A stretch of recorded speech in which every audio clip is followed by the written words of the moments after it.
lain hal. Jadi kita mulai aja ya untuk kelompok satu. Ini ada yang belum hadir ini. Siapa yang anggotanya belum hadir? Kelompok satu sudah lengkap anggotanya ini. Untuk Mbak Nabila tadi izin karena sakit, Pak. Kelompok satu. Untuk kelompok satu sudah lengkap, Pak. Oke, yang lengkap anggotanya saya persilakan kelompok satu kalau gitu. Oke, Oke, baik nanti Bapak. untuk Mbak Yuke saya harapkan jadi timekeeper ya. Berapa menit, Pak, waktunya? eh Nanti presentasinya kalau bisa antara 7 sampai 10 menit terus tanya jawab 10 menit. Jadi mungkin 20 menit kurang lebih. Ya, baik, Pak. Oke, silahkan. Mohon izin share screen ya Bapak.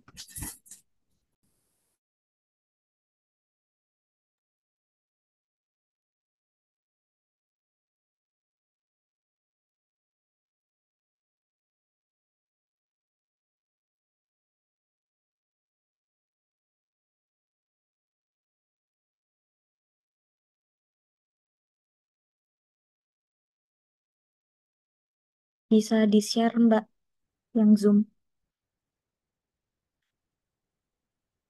di slideshow, maksudnya. Izin di slideshow. Baik, Assalamualaikum warahmatullahi wabarakatuh. Selamat malam, Bapak Ibu. Dari kelompok satu akan mempresentasikan terkait analisis MBG atau makan bergizi gratis di daerah Banyuwangi. Oke, next. Baik, anggota kelompok kami ada saya sendiri, Nadira, ada Mbak Anissa, ada Mbak Imania Husna Salma, dan Mas Nanda. Next. Baik, sebagai pendahuluan, seperti yang kita ketahui, untuk program MBG sendiri dicanangkan oleh pasangan Prabowo Gibran, kini telah resmi masuk dalam perencanaan anggaran tahun 2025. Nah, program ini memang merupakan langkah strategis untuk meningkatkan kualitas sumber daya manusia di Indonesia.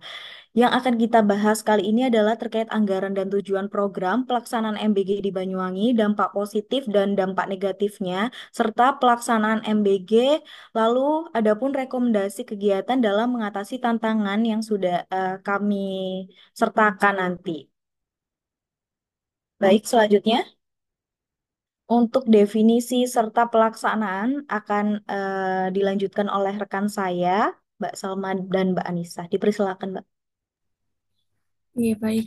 Jadi program makan bergizi gratis sendiri adalah program nasional yang memberikan makanan bergizi secara cuma-cuma kepada peserta didik di berbagai jenjang pendidikan, mulai dari PAUD hingga SMK termasuk pesantren dan sekolah keagamaan. Selain itu, program ini juga menyasar ibu hamil dan ibu menyusui, serta balita juga.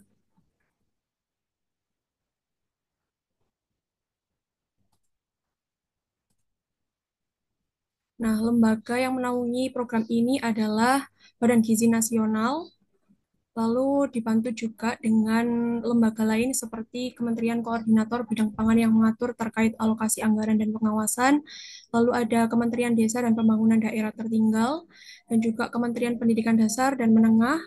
Selain itu ada juga Kementerian Sosial dan Kementerian Kesehatan. Kriteria penerima program MBG ini adalah yaitu minimal terdapat satu titik layanan per kabupaten atau kecamatan dengan prioritas pada jumlah siswa yang tinggi. Lalu tahap pelaksanaan MBG ini disiapkan setiap hari dan dikirim sebelum waktu istirahat di sekolah dengan pengecekan mutu oleh juru masak serta pihak sekolah yang menerima program MBG ini. Lalu program ini dirancang secara sistematif dan efisien sesuai standar keamanan pangan. Untuk kelompok rentan menerima makan berga- makan bergizi gratis ini sebanyak 2 hari sekali. Untuk program MBG di Banyuwangi sudah terlaksana di 3 kecamatan, yaitu diantaranya adalah di Kecamatan Rogojampi, Kecamatan Banyuwangi, dan di Kecamatan Sampu. Hingga bulan Maret 2025 terdapat 56 satuan pendidikan yang meliputi jenjang taman kanak-kanak, sekolah dasar, sekolah menengah pertama, dan juga pondok pesantren. Distribusi makan oleh MBG ini dilaksanakan oleh SPPG Jambewangi yang melayani 25 sekolah. Untuk SPPG Kebalenan melayani 3 sekolah, sedangkan untuk SPPG Rogo Jambi sebanyak 28 sekolah. Selanjutnya akan dilanjutkan oleh Mbak Anissa Nilam. Persilakan. Tinjauan dapur MBG di Banyuwangi sudah mendapat apresiasi dalam menyiapkan makanan bagi siswa dengan penataan dan pengaturannya rapi dan bersih. Yang kedua, sudah dikatakan sebagai ketetapan pada Badan Gizi Nasional. Yang ketiga, sudah sesuai dengan SOP yang ditetapkan dan tersedianya mobil khusus untuk pengangkutan ke tiap sekolah. Selanjutnya, Mbak. Slide selanjutnya. Evaluasi program MBG di Banyuwangi sebelumnya. Evaluasi program MBG di Banyuwangi menurut laporan Kompas sudah dilakukan pada Dinas Pendidikan Banyuwangi bersama puskesmas terdekat dengan penerima manfaat program tersebut, yaitu indikatornya tinggi badan, berat badan, dan peningkatan kecerdasan siswa. Selanjutnya,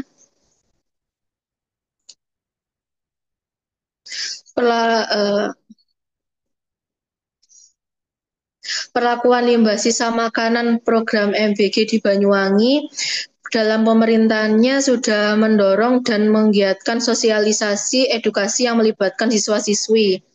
Kemudian mendirikan unit bank sampah pelayanan food waste yang ada di sekolahan serta penerapan sistem 3R, reduce, reuse, dan recycle. Harapannya permasalahan lonjakan ini akan Selanjutnya, Mbak. Baik, selanjutnya yaitu dampak negatif atau tantangan dari program MBG sendiri. Ada aspek kebutuhan anggaran, program MBG tidak menguntungkan bagi peternak, penipuan mengatasnamakan MBG, dan wilayah Banyuwangi luas. Next, baik kita bahas terkait keterbatasan anggaran. Kita ketahui anggarannya cukup besar ya di 71 triliun dari RAPBN, di mana besaran ini menimbulkan perdebatan mengenai potensi pemanfaatan anggaran pendidikan sebagai sumber pendanaan. Selanjutnya, kerentanan korupsi dalam pengadaan bahan pangan.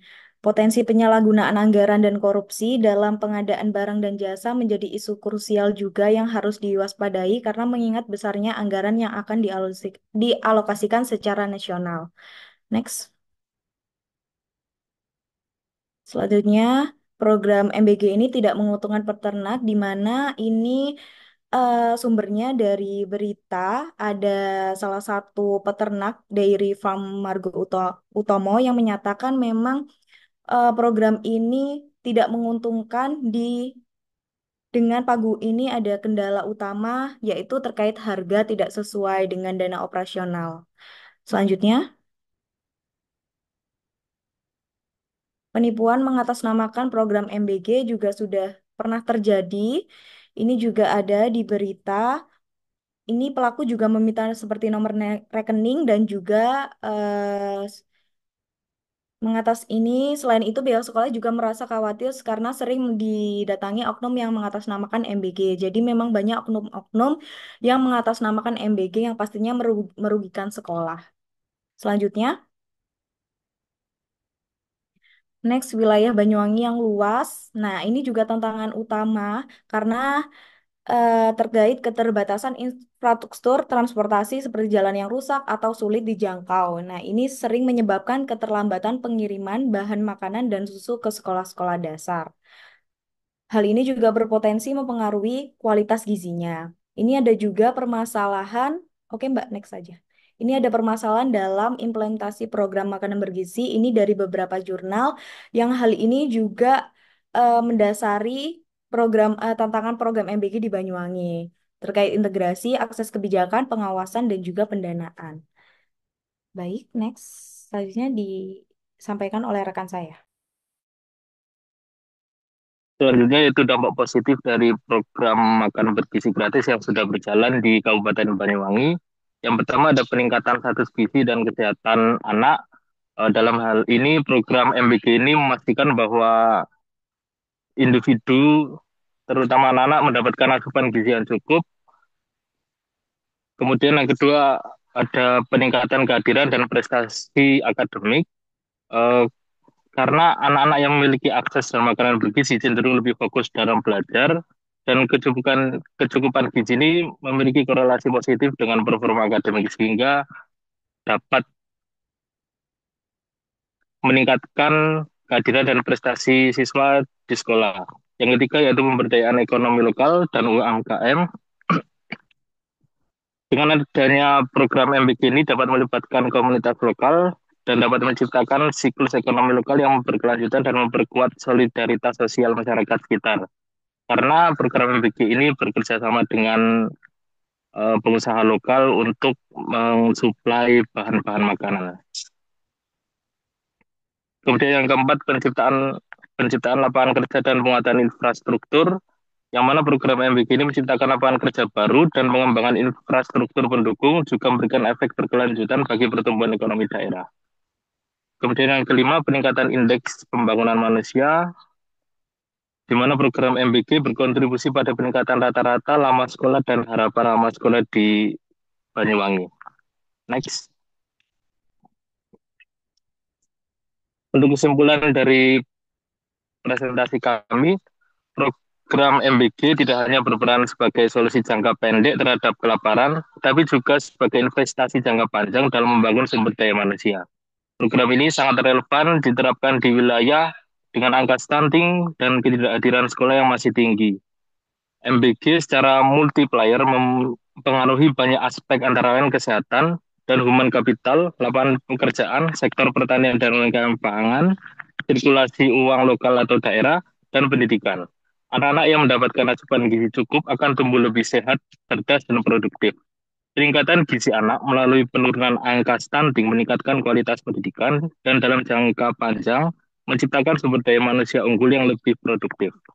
Program ini dapat menjadi strategi besar negara dalam upaya pembangunan sumber daya manusia di Indonesia.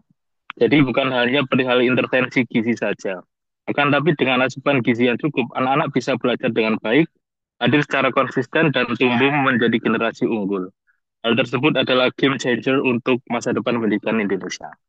Terima kasih Pak Ridwan dan teman-teman. Demikian presentasi dari kami. Waktu dan tempat kami kembalikan jika ada yang ingin ditanyakan. Terima kasih. Tetap kelompok 2, 3, 4 ada perwakilan yang bertanya ya. Terus ini sebentar, saya sebelum lanjut, ini Natali ini siapa ya? Baru masuk ya?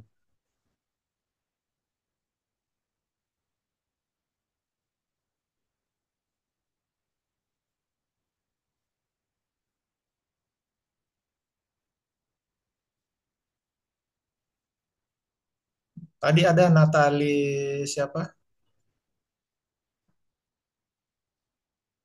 Ada ya yang namanya Natali? Enggak ada kan?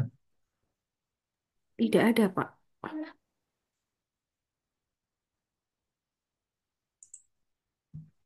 Tadi di Zoom ini kok ada Natali? Tadi saya lihat, tapi sudah keluar ya. Bu Karolin enggak ada ya ini. Sama siapa tadi? Nadira. Nabila. Nabila, sorry. Nabila. Nabila. Dengan Bu Karolin ya enggak ada ya. Iya. Nah, tadi saya lihat ada namanya Natali siapa ya? Saya pikir ada yang baru masuk. Oke, dilanjut kelompok 2, 3, 4. Saya harapkan ada yang bertanya perwakilan satu-satu.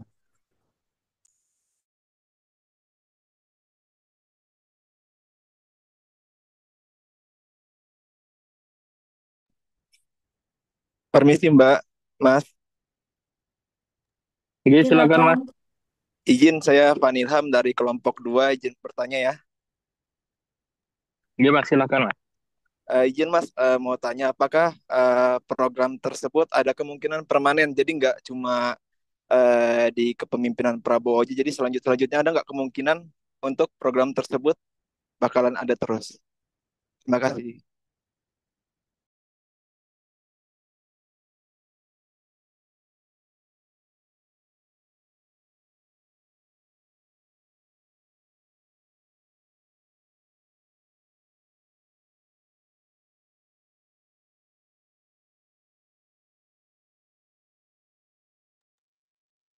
Terima kasih atas pertanyaannya Mas Fani Ilham. Izin untuk langsung menjawab. Sebelumnya mohon maaf, ini pandangan dari kami sendiri ya, opini dari kami. Kalau dari kami sebenarnya harapannya semoga program ini tuh terus berjalan hingga nanti jika periode selanjutnya ada pergantian presiden dan wakil presiden ya. Cuma eh, permanen atau tidaknya ini menurut kami itu kembali kepada kecukupan APBN. Karena setahu saya sendiri itu kan sempat ada pro kontra adanya program ini tuh berpengaruh kepada pemangkasan APBN gitu. Jadi ya semoga apa ya manajemen dari pemerintah pusat ini cukup bagus lah dan terus mengupayakan dengan adanya program ini tuh terus berjalan karena menurut saya sendiri yang punya adik di sekolah dasar itu sangat berpengaruh adanya program ini karena bisa jadi meningkatkan apa ya motivasi supaya anak itu giat berangkat sekolah gitu lah. Karena kan kadang ya kayak anak kecil kan suka gitu kalau misalkan ada iming oh nanti dapat makan siang gratis dari sekolah gitu. Jadi dia ada motivasi sendiri gitu supaya lebih giat belajarnya juga. Kalau dari kami seperti itu sih Mas. Oke, siap. Makasih banyak Mas ya. Izin sedikit Iya. menambahkan ya, Mas. Izin menambahkan Iya. Mas Fani terkait keberlanjutan ya, itu kan tidak bisa kita jawab dengan maksudnya opini memang dampak positif dirasakan, tetapi untuk kebijakan keberlanjutan itu pasti dasarnya nanti dari pemerintahan.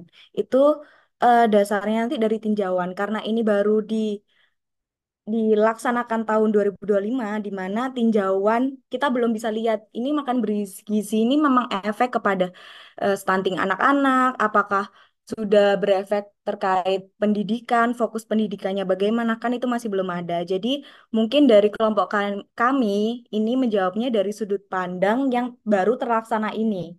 Tapi karena belum ada tinjauan dari yang tadi eh, mungkin dinas pendidikan, dinas kesehatan, itu kan juga nanti ada ini ya, istilahnya ada datanya. Oh, ini ternyata menurunkan stunting. Oh, ini berarti menurun adanya perbaikan gizi di sekolah, terus berefek kepada pendidikan yang baik. Nah, itu mungkin kalau ada efek itu akan adanya keberlanjutan.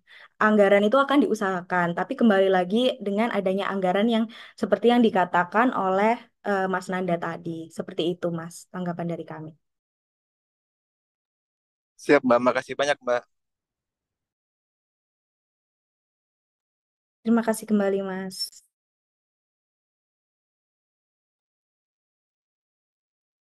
Silakan dari teman-teman mungkin ada yang ingin ditanyakan lagi. Mohon izin Mas, izin bertanya nggih. Oke, monggo Mas. Nggih, izin Mas, saya dari kelompok 3 ingin menanyakan kalau tadi menyikapi terkait tindak lanjut dari eh, apa kegiatan MBG dari pemerintah, kok saya lebih tertuju terkait kegiatan atau eh, ke dapur atau persiapan makanannya Mas, yaitu mengapa aspek higienis dan sanitasi sangat penting dalam dapur MBG. Mungkin itu saja Mas dari kelompok 3.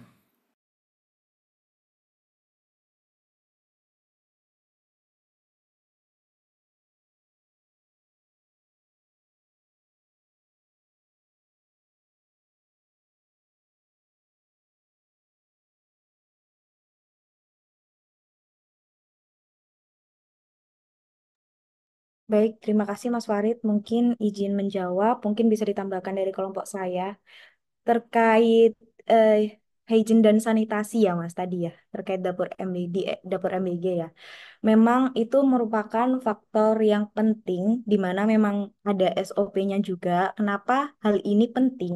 Ya pastinya terkait keamanan pangan dan di mana keamanan pangan yang baik, yang disiapkan dengan lingkungan yang baik, pastinya tidak gampang terkontaminasi oleh bakteri, virus, parasit, atau bahan kimia yang berbahaya.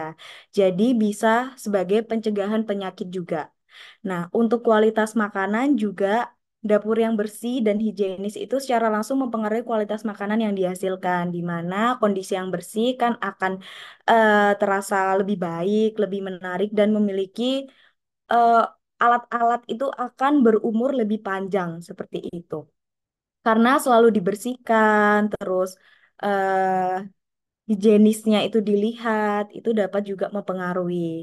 Nah, kepatuhan tadi, adapun kepatuhan terhadap peraturan dan hukum itu tadi karena SOP yang ada ya. Jadi setiap dapur itu memang kan ada SOP-nya yang seperti kelompok saya tadi sampaikan itu ada SOP-nya terkait higienis. Jadi memang dapur MBG harus patuh terhadap SOP tersebut agar tinjauannya juga baik. Seperti itu Mas mungkin.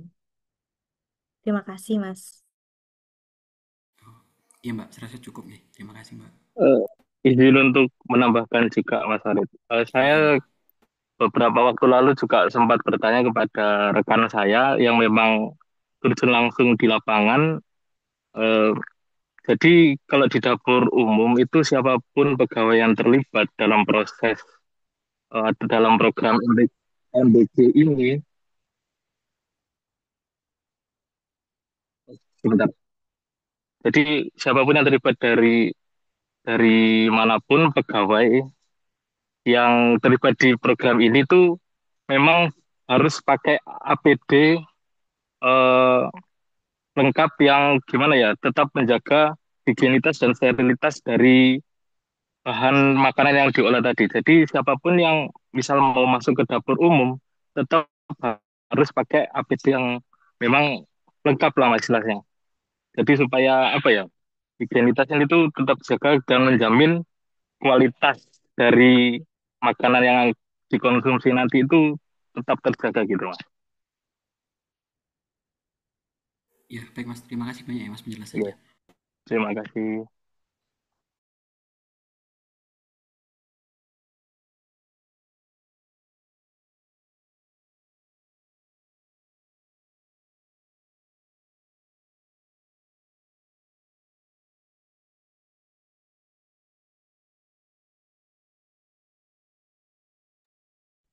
Izin bertanya, kami dari kelompok 4. Oke mbak. Mas bisa minta tolong dibukakan slide yang bagian evaluasi?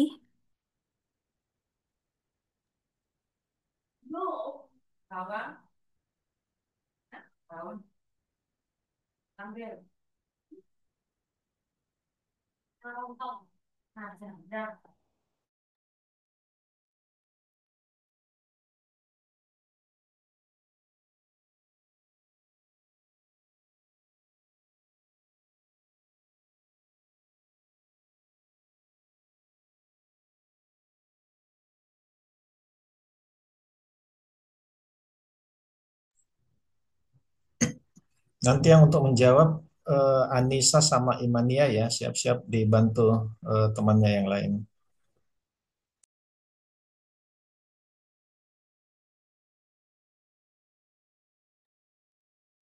Ya Untuk silakan hasil mbak. untuk hasil evaluasinya ini akhirnya seperti apa? Kemudian yang didapat dari hasil evaluasi ini apa?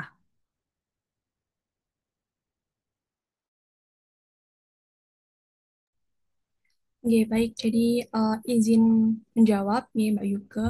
Jadi berdasarkan evaluasi program MBG yang sudah terlaksana di Banyuwangi, itu eh, ada apa ya istilahnya itu pendataan dari puskesmas gitu ya, yang terdekat dari penerima manfaat dari MBG ini. Nah, itu ada pengukuran terkait tinggi badan, berat badan, dan juga pemantauan kualitas makan pada anak-anak yang menerima MBG itu. Nah, jadi evaluasi ini sebenarnya sudah dilaksanakan, tapi tidak hanya perlu sekali, tapi terus berkesinambungan. Jadi sejauh ini mungkin yang bisa dinilai adalah dari kualitas makanan yang diterima oleh siswa-siswa tersebut. Untuk kategori tinggi badan, berat badan, dan juga peningkatan kecerdasan itu kan tidak langsung muncul dalam sekejap, tapi perlu waktu untuk dapat dinilai gitu ya. Seperti itu, Mbak Yuke. Baik, terima kasih, Mbak.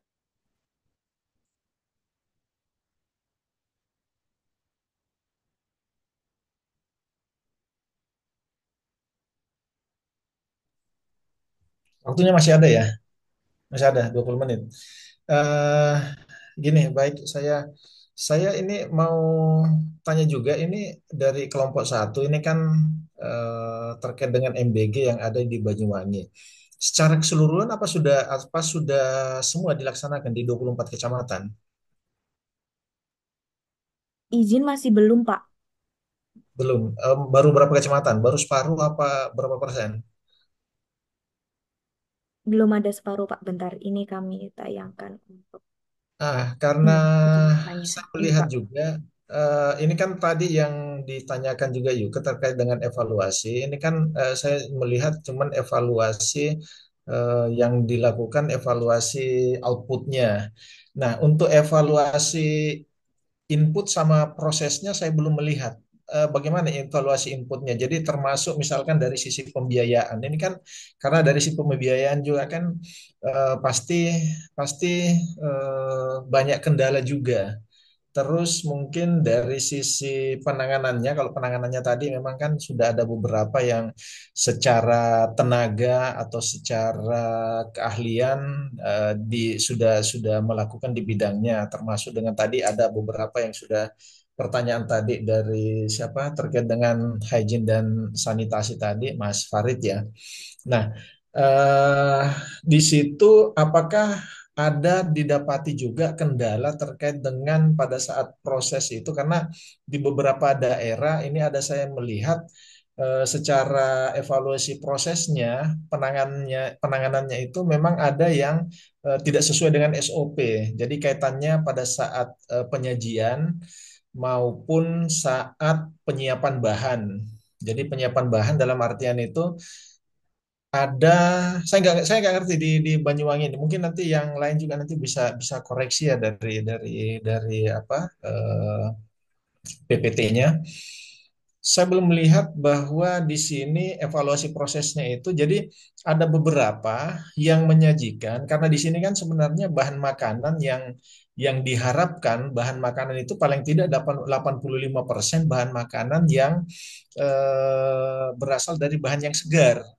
Nah, di beberapa tempat ada beberapa yang saya melihat dari sisi evaluasi prosesnya itu masih masih kurang lebih 60% bahan segar, sementara bahan olahan jadi seperti susu ultra. Nah, itu kan sebenarnya kan diharapkan kalau bisa bahan olahan itu cuma 15%, bahan segar itu 85%. Jadi kaitannya dengan apa? Kaitannya dengan campuran. Jadi karena kan ini kan kita kan sebenarnya kan mau menumbuhkan anak-anak yang bergizi, anak-anak yang cerdas karena gizinya bagus. Tapi dari prosesnya itu masih ada terdapat yang menyajikan bahan makanannya, bahan makanan segar masih di bawah 85%.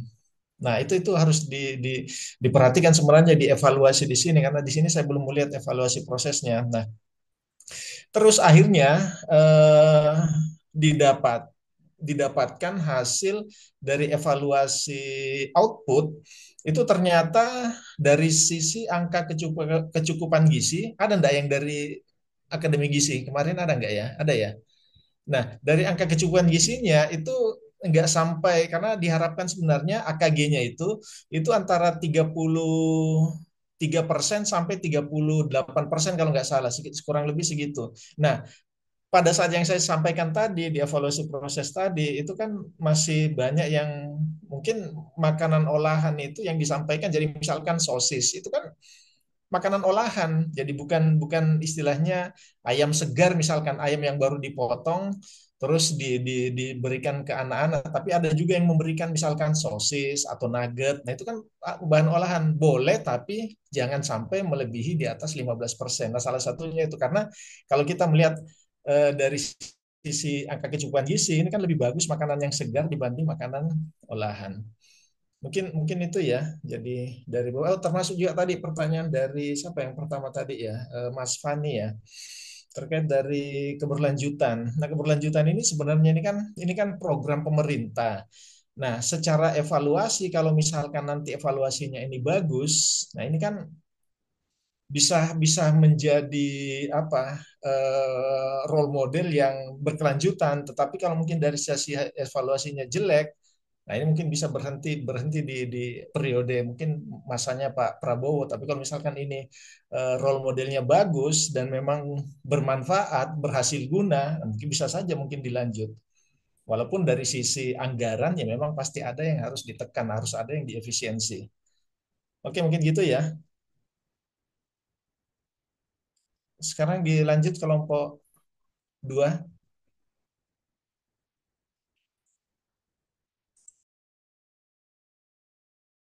Apa sudah cukup? Lengkap ya? Lengkap ya?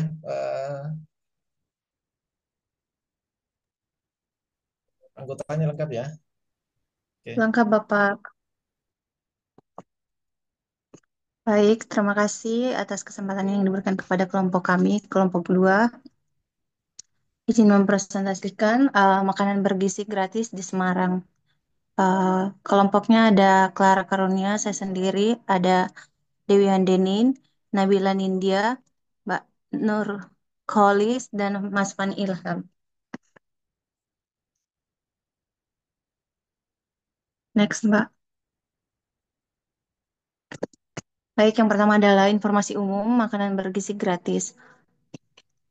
Program Makanan Bergizi Gratis atau MBG ini adalah salah satu program prioritas pemerintah Indonesia yang bertujuan untuk menyediakan makanan sehat dan bergizi bagi siswa jenjang pendidikan dasar dan menengah.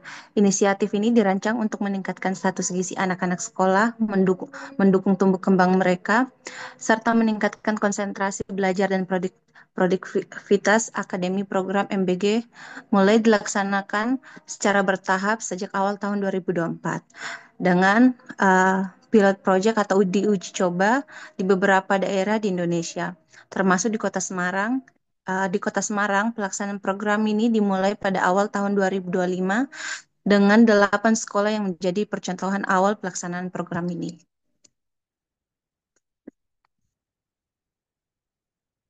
Next, Mbak.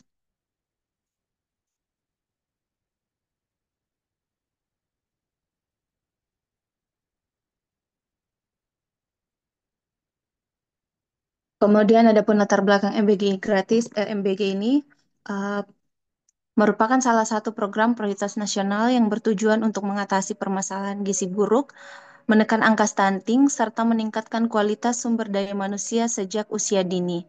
Kota Semarang menjadi salah satu provinsi di Jawa Tengah yang dipilih untuk menjalankan program ini karena dinilai memiliki kesiapan infrastruktur, fasilitas pendidikan, dan dukungan dari pemerintah daerah yang cukup. Melalui pelaksanaan program MBG, diharapkan peserta di Kota Semarang mendapatkan asupan gizi yang lebih baik dan merata. Setiap siswa menerima makanan bergizi secara gratis yang disiapkan oleh dapur-dapur sekolah atau dapur komunitas yang telah memenuhi standar hygiene dan sanitasi.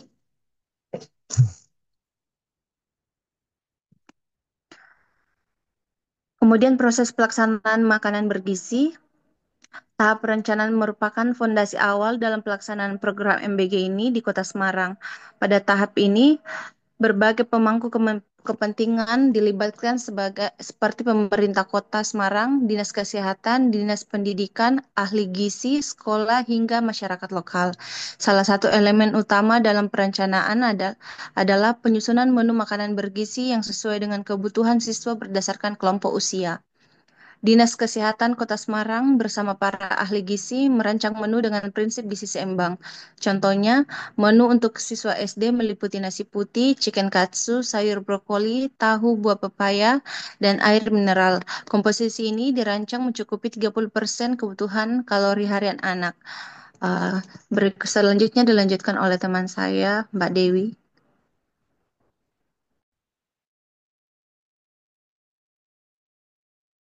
Baik, terima kasih.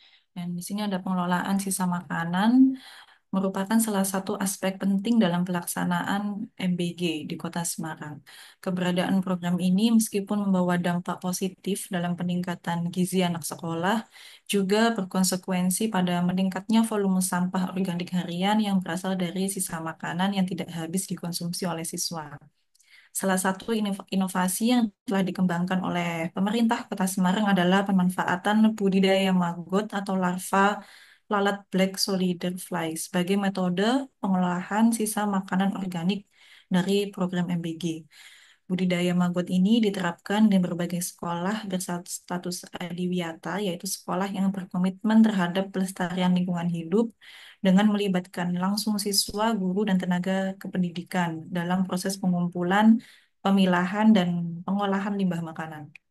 Lanjut. Dari data pelaksanaan program MBG menunjukkan bahwa sekolah-sekolah peserta di Kota Semarang dapat menghasilkan hingga 1 sampai 2 kuintal limbah makanan per hari. Limbah ini kemudian dikelola secara terpusat maupun oleh mitra UMKM yang telah dibina oleh pemerintah, seperti UMKM Reformasi Hijau. Mereka mengelola sisa makanan menjadi pakan maggot, pupuk kompos, atau produk olahan ramah lingkungan lainnya yang memiliki nilai jual. Kerjasama antara sekolah, UMKM, dan pemerintah daerah ini tidak hanya mengurangi beban sampah yang masuk ke TPA, tetapi juga menciptakan sumber pendapatan baru yang berbasis di lingkungan. Lanjut. Dampak positif limbah MBG yaitu pengelolaan sisa makanan dengan pendekatan maggot farming memiliki beberapa keunggulan. Selain ramah lingkungan, metode ini juga mendukung prinsip zero waste dan efisiensi energi. Maggot yang telah tumbuh besar dapat digunakan sebagai pakan ikan, unggas, atau hewan ternak lainnya, sehingga menggantikan pakan berbahan dasar impor yang mahal. Bahkan residu hasil penguraian maggot dapat dimanfaatkan sebagai pupuk organik untuk pertanian. Lanjut. Dan program MBG berhasil meningkatkan status gizi siswa, terutama anak-anak dari keluarga kurang mampu yang sebelumnya mengalami keterbatasan akses makanan bergizi. Penyediaan makanan bergizi secara gratis di sekolah memungkinkan tumbuh kembang anak berlangsung optimal, serta secara signifikan menurunkan risiko stunting dan gangguan gizi lainnya. Dukungan gizi yang memadai ini juga berkontribusi dalam menjaga kesehatan siswa agar tidak mudah sakit, sehingga kehadiran mereka di sekolah menjadi lebih konsisten. Selanjutnya dilanjutkan dengan rekan saya. Dampak negatif program MBG. Satu, penurunan pendapatan pedagang kantin sekolah. Adanya program makan gratis, sebagian besar siswa beralih mendapatkan makan siang dari dapur MBG, sehingga omset kantin menurun drastis. Hal ini menimbulkan keresahan di kalangan pedagang dan memerlukan solusi agar mereka dapat beradaptasi, misalnya dengan diversifikasi produk atau menjadi mitra dalam penyediaan bahan makanan. Kebosanan menu 2, kebosanan menu makan siang. Beberapa siswa mengeluhkan kurangnya variasi menu makan siang yang disediakan dalam program NBG. Menu yang cenderung seragam dan disiapkan secara massal dapat membuat siswa bosan dan berpotensi menurunkan nafsu makan. Tiga, masalah teknis distribusi makanan. Tantangan teknis berupa keterlambatan distribusi makanan di beberapa sekolah menjadi permasalahan yang cukup signifikan. Keterlambatan ini dapat mengganggu jadwal pembelajaran, menimbulkan tidak nyamanan bagi siswa, dan berpotensi menurunkan kualitas makanan akibat waktu penyimpanan yang terlalu lama. Faktor penyebabnya meliputi kendala logistik, koordinasi antar instansi yang belum optimal, serta kesiapan sumber daya manusia di lapangan. Syarat pendirian MBG. Satu, memiliki izin operasional dari Dinas Kesehatan dan Dinas Pendidikan setempat. Dua, menyediakan fasilitas dapur yang memenuhi standar kebersihan dan sanitasi, termasuk adanya pemisahan antara ruang pengolahan, ruang penyimpanan bahan baku, dan area pencucian alat masak. Tiga, dikelola oleh tenaga kerja yang telah mendapatkan pelatihan tentang keamanan bahan pangan, tata boga, dan higienis personal. Empat, menyediakan sarana pengolahan limbah organik dan anorganik secara ramah lingkungan. Lima, memiliki APD dan perlengkapan dapur yang memenuhi standar keamanan. Aspek higienis makan bergizi gratis. Yang pertama, kondisi lingkungan yang bersih, sirkulasi udara yang baik, pencahayaan cukup, tersedianya fasilitas cuci tangan. Lima, alat pelindung diri bagi tenaga dapur. Enam, peralatan memasak yang digunakan harus berbahan food grade dan dibersihkan secara berkala. Tujuh, penanganan bahan makanan mentah dan matang harus dilakukan secara terpisah untuk menghindari kontaminasi silang. Selanjutnya, sanitasi makan bergizi gratis. Sistem pengolahan limbah juga menjadi indikator penting dalam aspek sanitasi dapur MBG. Limbah organik harus dipisahkan dari limbah non-organik dan dikelola dengan metode ramah lingkungan. Misalnya, melalui budidaya mogot atau pembuatan kompos. Hal ini tidak hanya menjaga kebersihan lingkungan sekolah, tetapi juga mendukung praktik keberlanjutan.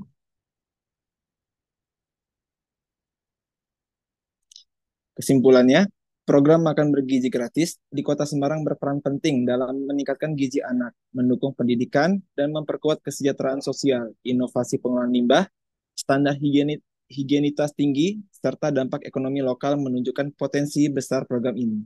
Meski menghadapi tantangan teknis, keberhasilan jangka panjang MBG bergantung pada evaluasi berkelanjutan, pelatihan pengelola, dan keterlibatan aktif masyarakat. Rekomendasi yang pertama, pendanaan berkelanjutan, yaitu alokasi anggaran yang jelas dari APBN atau APBD untuk menjaga kontinuitas program. Yang kedua, sinergi lintas sektor, yaitu kolaborasi erat antara Dinas Pendidikan, Dinas Kesehatan, Institut Riset, dan masyarakat sipil. Yang ketiga, menu variatif dan bergizi. Yang dimaksud yaitu penyusunan menu oleh ahli gizi sesuai kebutuhan anak dan konteks lokal. Yang keempat, digitalisasi distribusi. Sistem logistik berbasis teknologi untuk pelacakan dan pengawasan waktu pengiriman. Yang terakhir, standar dapur tinggi, fasilitas higienis, dan pelatihan rutin bagi pengelola dapur demi keamanan pangan.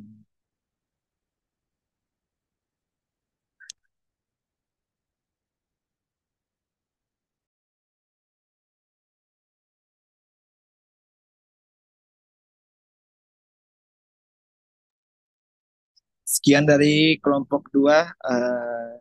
Saya kembalikan ke Mbak Yuke.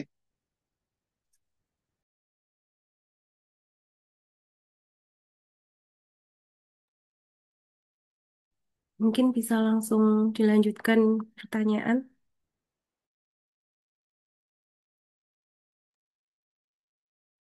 Baik, permisi izin bertanya. Silakan Mbak Nakir. Ya, Mbak. Izin bertanya ya. Terkait tadi dijelaskan syarat pendirian MBG dan juga aspek higienis makan bergizi gratis. Nah, sebelumnya saya bertanya untuk yang dijelaskan itu maksudnya penjelasan apakah yang sudah dilaksanakan di Kota Semarang tersebut ya? Apakah maksudnya itu sebagai referensi dari jurnal saja ataukah memang sudah ada tinjauan pendirian MBG di Semarang itu harus sesuai poin-poin tersebut?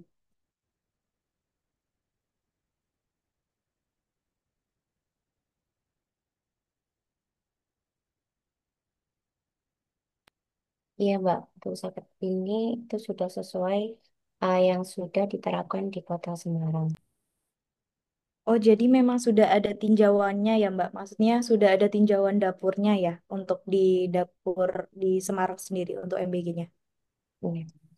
Izin menambahkan sudah ada, Mbak, dan itu sudah dinilai dari Dinkes ke ahli kesehatan dan gizi pangan seperti itu, Mbak. Oh, baik, Mbak. Jadi untuk poin-poinnya memang itu yang dimaksudkan memang hasil tinjauan dari dapur MBG sendiri ya. Betul, betul, betul. Terima kasih.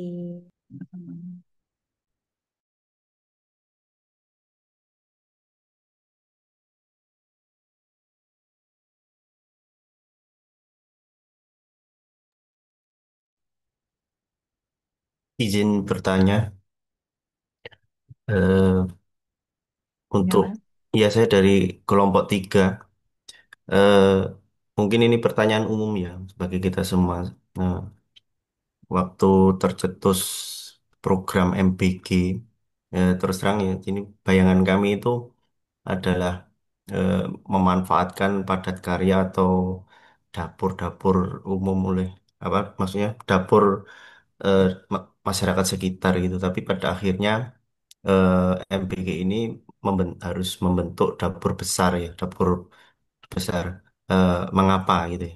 Mengapa harus dibentuk dapur besar bukan memanfaatkan secara umum? Kalau dulu saya waktu SD itu ada namanya PMTAS itu ibu-ibu PKK yang menyediakan makanan untuk kami gitu. Nggih, mungkin itu.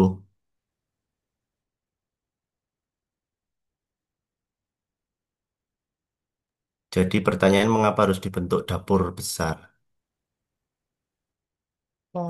Isi yang menjawab pertanyaan mungkin lebih ke fleksibilitas dan dekat dengan penerima manfaat.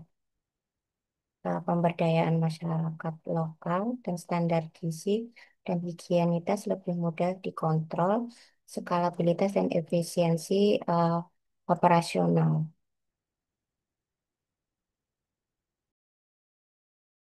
Mungkin itu dari saya, mungkin teman saya ada yang mau menambahkan. Izin menambahkan Mas Farid. eh untuk di wilayah saya di Sulawesi Selatan, di Toraja itu sudah sudah ada program MBG gitu kan, Mas. Nah, untuk dapur besarnya itu mereka itu melibatkan warga lokal, ibu-ibu warga lokal di setempat di area situ, area program itu, Mas. Kenapa dilibatkan ibu-ibu warga setempat? Karena satu, makanan ini kan pembuatannya kan banyak ya, dan jangka waktunya itu singkat kalau misalnya untuk memasak masa itu. Jadi mereka memperdayakan ibu-ibu lokal, ibu-ibu lokal. Kemudian, hmm, apa lagi tadi, Mbak? Aku lupa ya.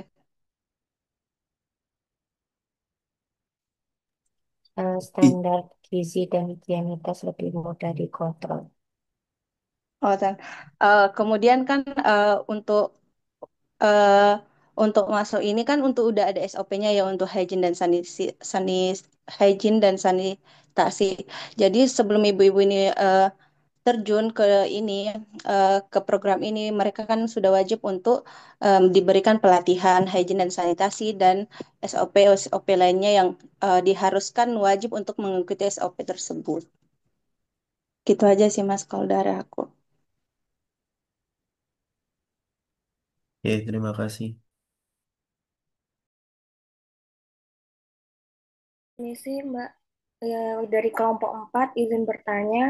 Tadi kan disebutkan eh, variasi kurang beragam kan ya bagi siswa di Semarang. Nah, sedangkan makanan MBG itu kan disesuaikan dengan kebutuhan energi berdasarkan usia dan aktivitas siswa. Nah, sejauh ini apakah ada di Semarang itu sudah menemukan cara atau sudah dapat mengendalikan keluhan-keluhan tersebut? Terima kasih.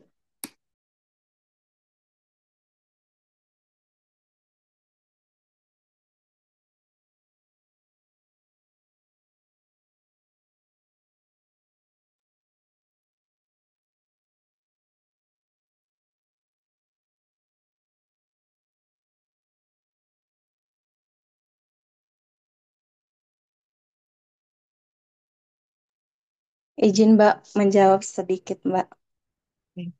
Ya, baik untuk keluhan-keluhan ya. Jadi untuk pangan masakan itu misalnya nih ya, kalau misalnya kayak catering seperti itu, biasanya anak-anak itu akan excited pada bulan pertama.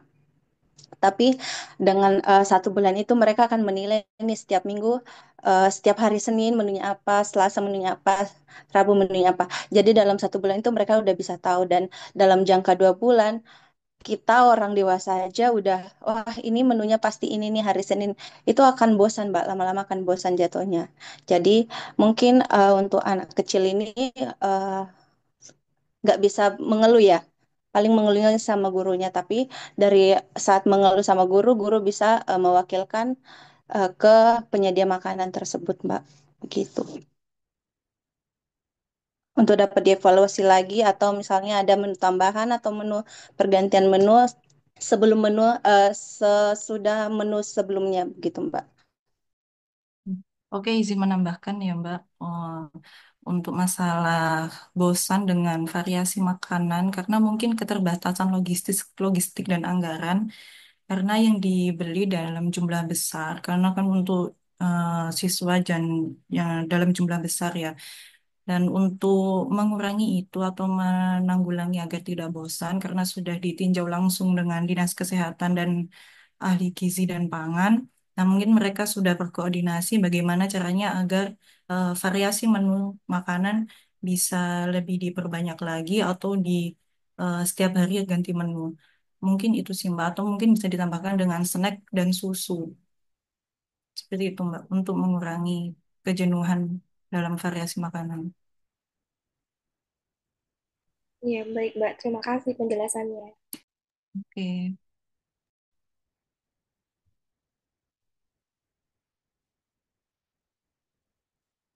Oke, cukup ya, kelompok 2 ya.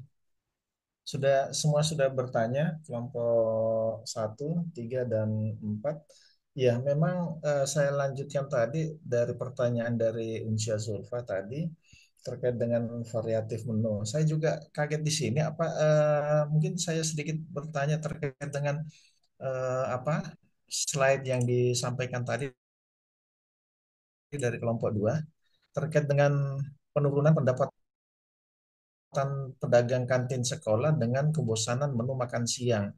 Apakah ini berdasarkan asumsi kelompok atau memang berdasarkan evaluasi dari Dinas Kesehatan atau Dinas Pendidikan atau mungkin tim evaluator dari MPG sendiri?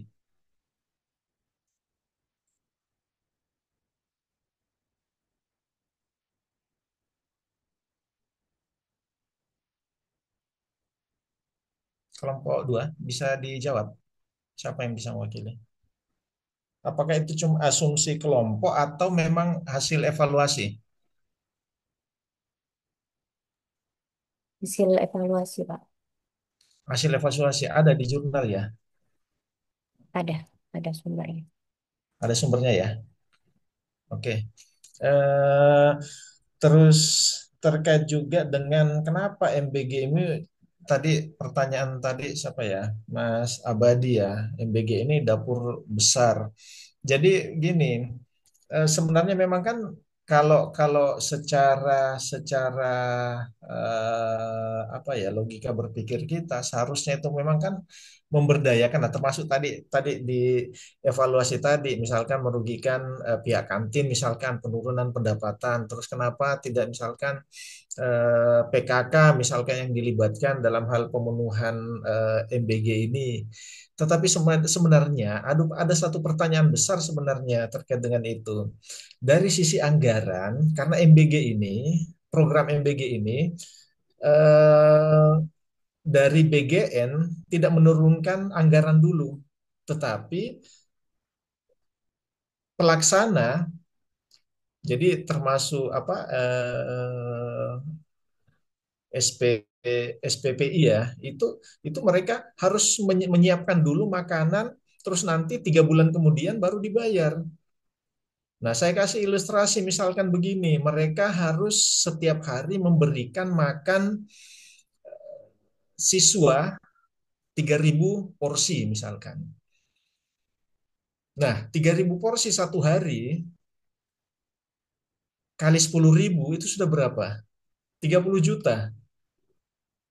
Sebulan berapa? Sebulan itu sudah berapa kalau sebulan? 900 juta. Ya, 30 juta kali 90 juta, sorry. 90 juta.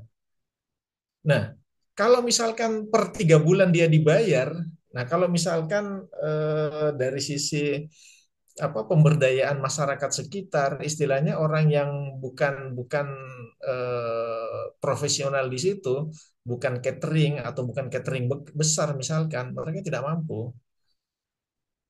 Jadi contohnya misalkan ada yang di daerah Kalibata, yang di daerah Jakarta kemarin itu mereka kan tidak dibayarkan oleh yayasannya selama 3 bulan dan mereka itu meminta ganti rugi sekitar bukan ganti rugi tapi menuntut hak yang harus dibayarkan ke mereka hampir senilai 1 miliar.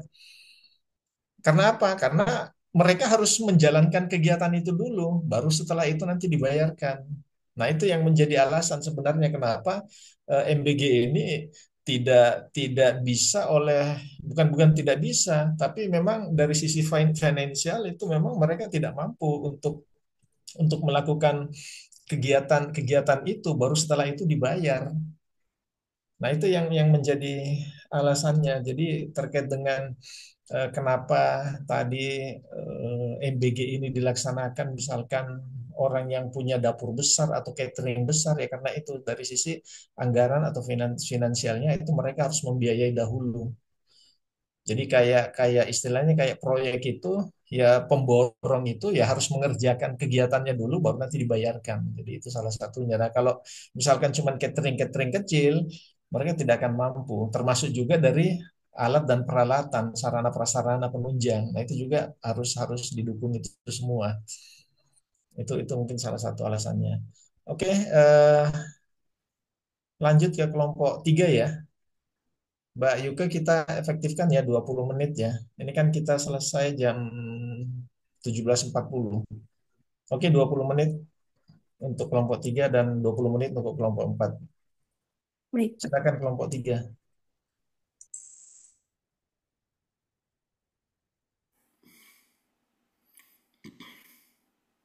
Izin share screen ya.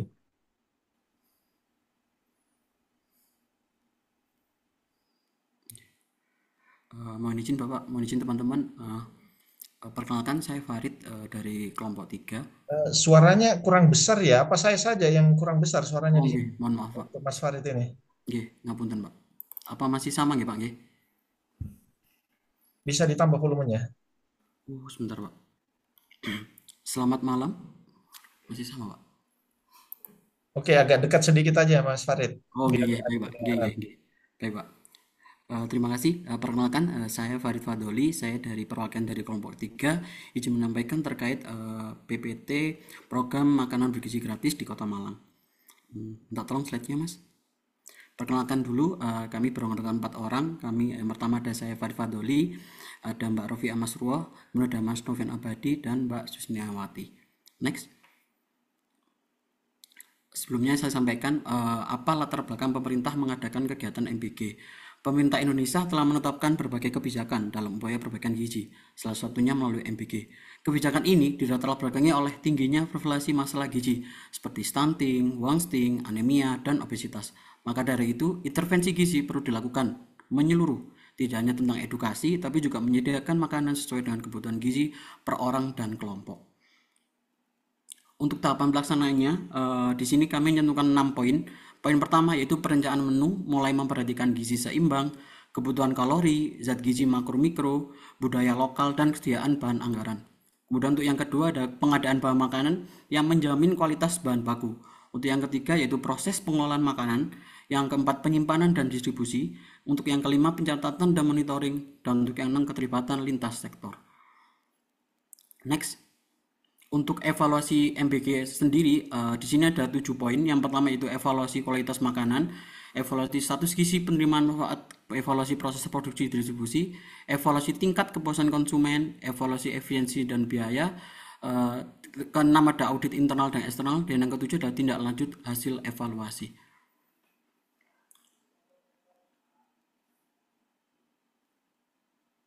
Untuk selanjutnya akan dilanjutkan oleh rekan saya.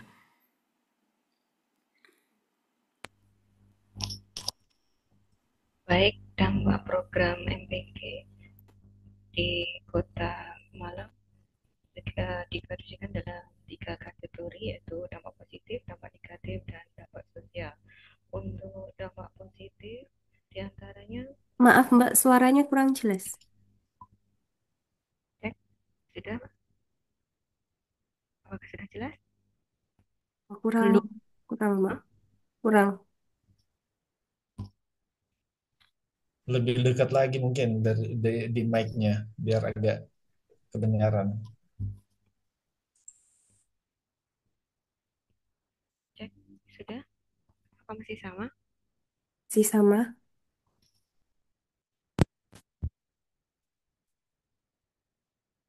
Halo, sudah jelas belum? Masih sama, Mbak? Tambah kecil Mbak.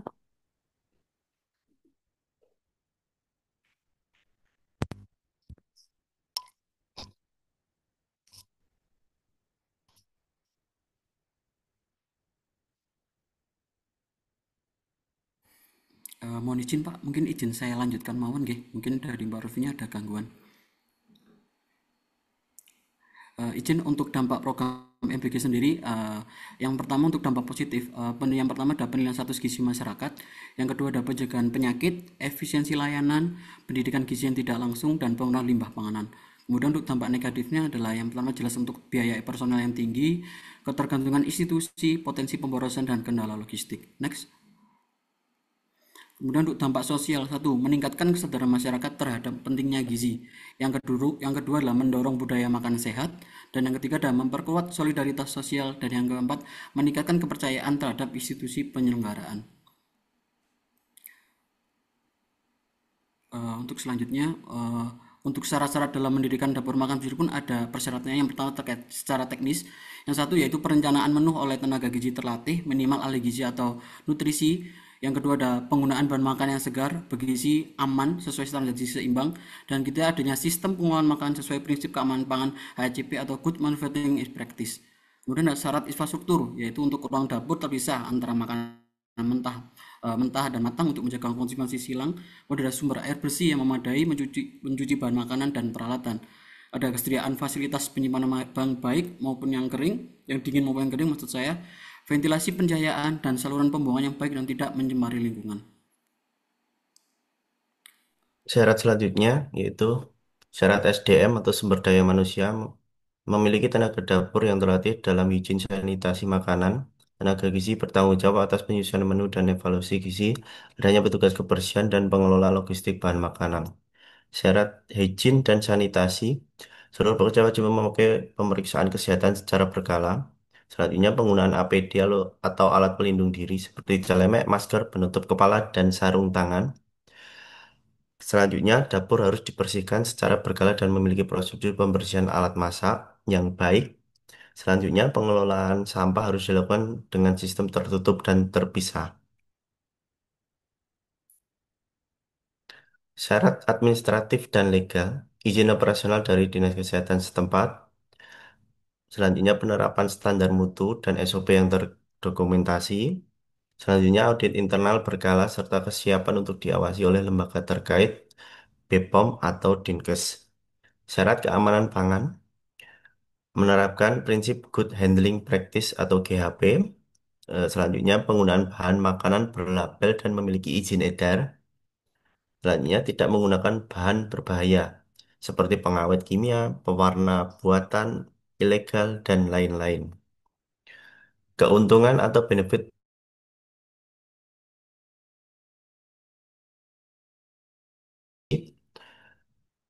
kedua, menjamin kualitas dan keamanan makanan. Ketiga, meningkatkan efisiensi layanan. Keempat, edukasi gizi tidak langsung. Kelima, memberdayakan ekonomi lokal. Kesimpulan dari program MBG di Kabupaten Malang ini. Program makanan bergizi gratis atau MBG adalah intervensi pemerintah untuk mengatasi masalah gizi melalui penyediaan makanan yang aman dan sehat.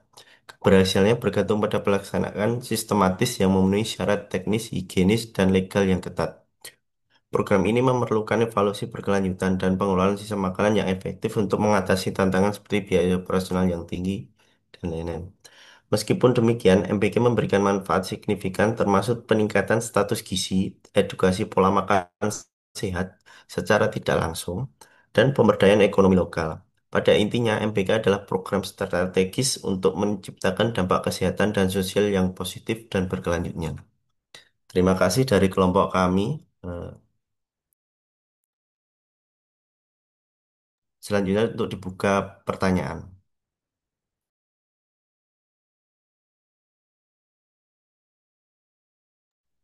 Mbak Susnanya nggak ada ya? Ya, kelompok 3, Mbak Susna ya.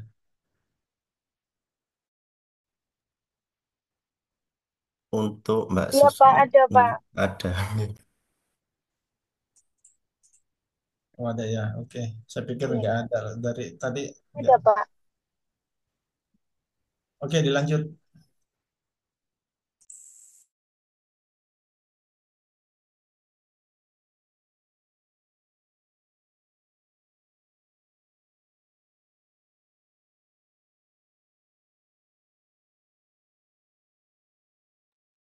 Permisi, izin untuk bertanya. Saya Ananda dari kelompok 1, izin untuk bertanya, nggih.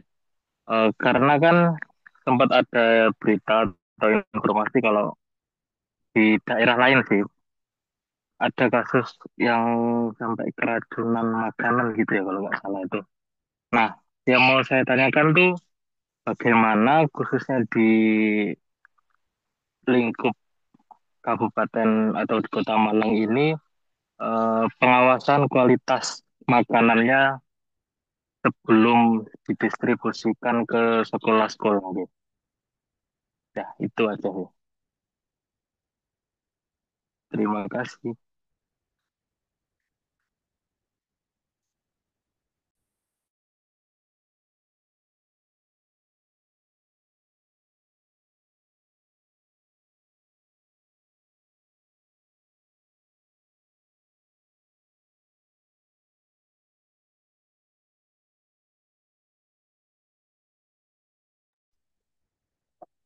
Baik Mas Nanda, untuk pertanyaannya saya mau minta izin untuk menjawab. Mungkin dari Dinas Kesehatan itu bisa melakukan pengecekan terlebih dahulu mengenai pangan yang mau kita berikan ke misalkan ASD seperti itu.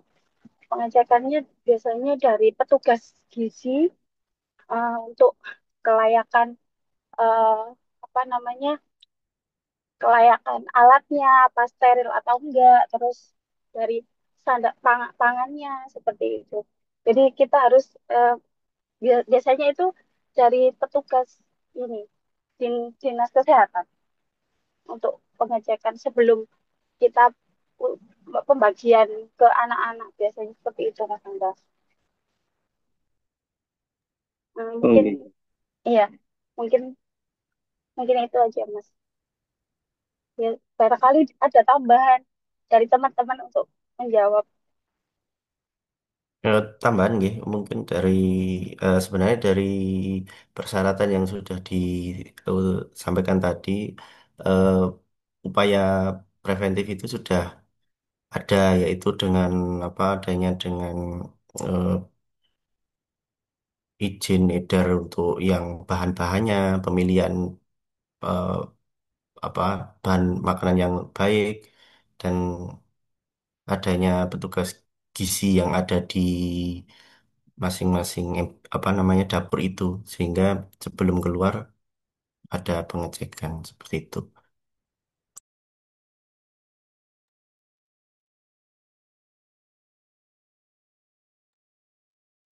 Oke, baik, siap. Terima kasih atas jawabannya. Berarti sudah ada setiap sebelum pendistribusian tuh harus selalu dicek kan, gitu. Kemudian apakah evaluasi itu tuh apa ya? Tiap hari itu selalu dilakukan kayak setelah kegiatan gimana ya? Misalkan setelah pendistribusian misal di hari Senin. Apakah setiap hari itu lembaga yang ngurusi untuk pendistribusian itu selalu melakukan evaluasi kegiatan setiap hari, setiap kegiatan tersebut dilaksanakan gitu. Apakah nunggu berapa kegiatan ini berjalan seminggu baru evaluasi atau bagaimana gitu? Kalau untuk lembaga tidak, Mas. Cuman kalau hanya rutin ya. Tapi kalau untuk petugas yang ada di sana itu petugas gizi itu secara SOP iya untuk setiap harinya. Oh, Iya. oke, oke. Gimana? Siap. Terima kasih atas jawabannya.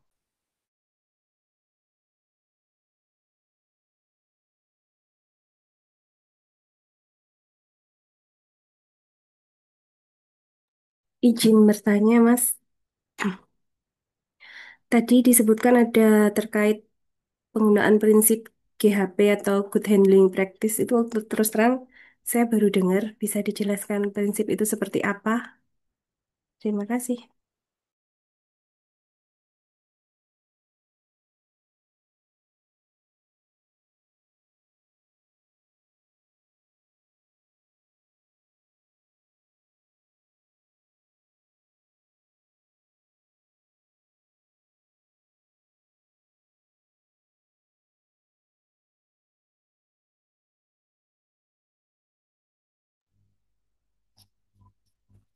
Izin jawab, Mbak. Halo, ada yang bisa dengar? Apakah suara saya terdengar? Udah lumayan terdengar, Mbak. Penerapan prinsip GHP itu semacam praktik penanganan dalam Maaf, proses. Mbak. Udah nggak terdengar lagi. Halo, saya coba pelan-pelan ya. Ya, Dengarkah? ya, ya. Agak dekat lagi, Mbak, mungkin. Sudah mendengar. Oke, prinsip GHP itu merupakan praktik penanganan yang baik dalam proses produksi, pengolahan, dan penyimpanan makanan untuk memastikan standar keamanan dan kualitas makanan. Seperti itu, Mbak. Prinsip GHP itu meliputi kebersihannya, kemudian pengendalian suhunya, kontrol suhu seperti itu, terus kontrol waktu dalam masa penyimpanan dan pengolahan makanan, kemudian waktu pengemasan, dan juga pengawasan dalam proses produksi. Kurang lebih seperti itu, Mbak. Baik, cukup, Mbak. Terima kasih. Sama. Mbak Sakina ini ada ya? Mbak Sakina. Ini Bapak Bertanya, silakan baru, bertanya Mbak Sakina. maaf Bapak tadi saya izin ada tindakan sebentar. Jadi untuk yang kelompok 3 saya kurang memperhatikan. Oke, yang lain dilanjut.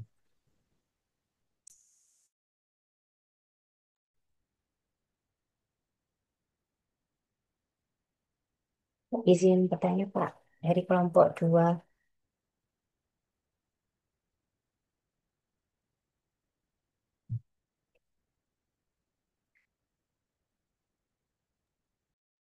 Monggo. Izin bertanya, apakah sudah ada bukti nyata bahwa MBG itu meningkatkan motivasi mahasiswa untuk hadir di sekolah dan juga meningkatkan konsentrasi siswa dalam belajar? Terima kasih. Baik Mbak, terima kasih nggih. Izin Pak nggih, izin menjawab nggih Pak. Sebelumnya terima kasih atas pertanyaannya. Kebetulan untuk MBG di Kota Malang ini baru berjalan di 5 SD dan 5 SMP. Jadi memang belum luas, dan terkait pertanyaan tadi memang belum ada bukti nggih secara apakah nantinya di Kota Malang ini akan membuat mahasiswa atau siswa-siswa SD dan SMP ini akan membuat mereka lebih termotivasi untuk melaksanakan kegiatan pembelajaran. Dan yang kedua, apakah nantinya juga akan berdampak pada gizi mereka atau mungkin akan berdampak pada hari-hari mereka dalam mengikuti pembelajaran. Kebetulan baru karena per Januari ini di Malang baru ada, kemungkinan saya kurang tahu jujur nih, tapi saya izin menjawab terkait pertanyaan untuk garis besar atau yang saya pahami terkait hal tersebut. Mungkin akan bisa memotivasi karena melihat beberapa kasus bahwasanya di Indonesia sendiri itu masih banyak untuk perekonomian mungkin beberapa siswa SD maupun SMP maupun SMK mungkin yang sangat atau belum terpenuhi terkait gizi makanannya, dan itu bisa menjadi salah satu daya tarik dalam siswa untuk semangat atau memotivasi berangkat untuk ke sekolah. Kan dapat dilihat di beberapa berita, mungkin di sosial media pun juga sama, bahwasanya banyak hal-hal bagaimana cara teman-teman dari siswa SD, SMP maupun SMK yang di luar Kota Malang lebih tentunya, karena kita baru mulai untuk yang di Kota Malang, mereka sangat antusias dengan menunggu bagaimana respon mereka dalam menunggu makan siang.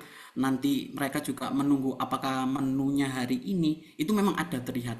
Itu yang saya tahu. Kemudian untuk bagaimana untuk evaluasi gizinya apa lah, untuk itu saya belum berani menyampaikan iya Pak endaknya, karena memang belum adanya keberlangsungan menyeluruh terkait kegiatan MBG ini di Indonesia. Jadi mungkin baru beberapa, dan evaluasinya pun masih belum kita lihat. Karena kenapa? Karena selama ini masih banyak konteks atau banyaknya hal atau berita yang terbincang siru, terutama di berita media sosial maupun di TV, itu kebanyakan malah lebih ke adanya beberapa keracunan keracunan makanan dan lain-lain. Mungkin itu kalau dari saya. Terima kasih. Iya, izin menambahkan terkait dengan apa motivasi ya. Kebetulan kemarin saya waktu pulang ke Jogja eh, eh, sempat bertanya kepada anak-anak ya, bukan sih, bukan anak-anak, cuman anak yang sudah mendapatkan di kecamatannya itu FBG. Sedangkan di anak saya kan belum. Nah, yang anak yang sudah mendapatkan MBG itu ya sempat ditanya, apakah kamu senang mendapatkan MBG? Maksudnya mendapatkan makanan itu ya. Katanya lebih ya kebetulan ekonomi dari eh, yang saya tanya itu menengah ke bawah ya. Ya lebih senang karena mendapatkan makanan yang lebih enak daripada di rumah gitu. Ya itu mungkin tambahan itu hanya sebagai contoh kecil sih. Tidak berarti itu dapat menyimpulkan itu Jung. Oke, terima-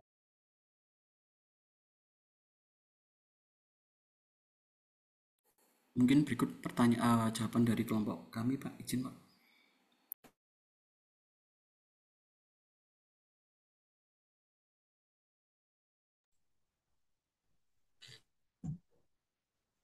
Oke, cukup ya, kelompok 3 ya. Ya, nanti setelah kelompok 4 nanti saya akan sedikit tambahkan terkait dengan kondisi MBG di Indonesia. Silakan kelompok 4.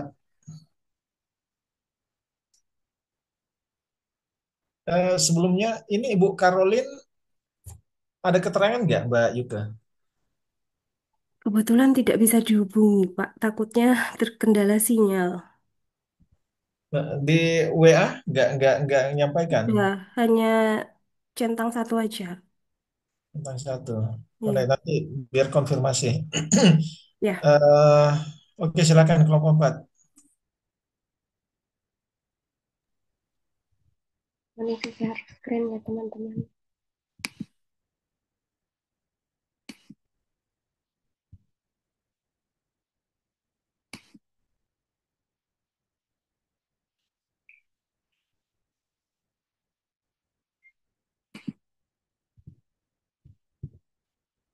Eh, Kelompok 4 akan membahas tentang program MBG di Surabaya.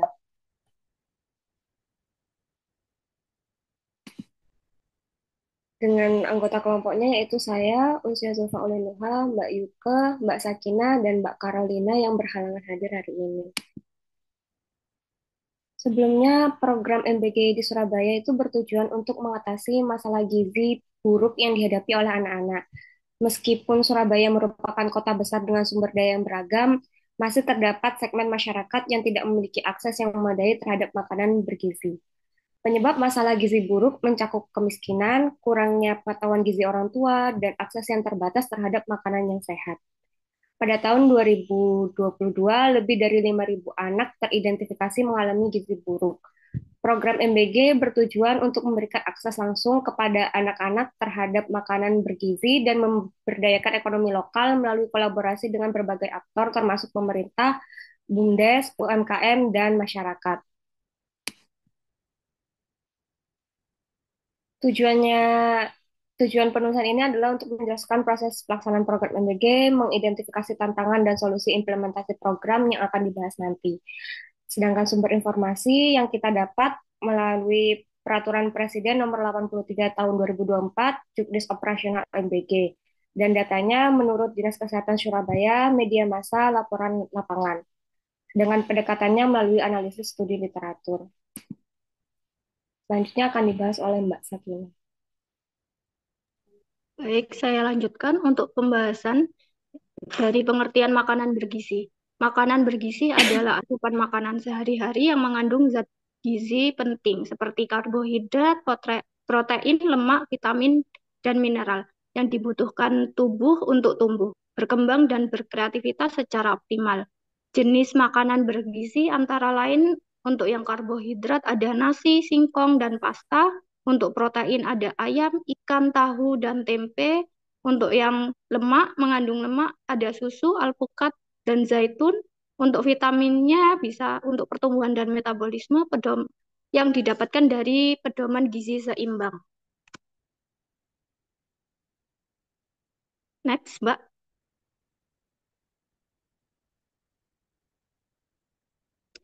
Ada pengelolaan program MBG. Pengelolaan program MBG di Surabaya dimulai pada Januari 2025 sebagai uji coba di 5 sekolah, didukung oleh 10 dapur umum yang menyediakan makanan untuk 30.000 siswa.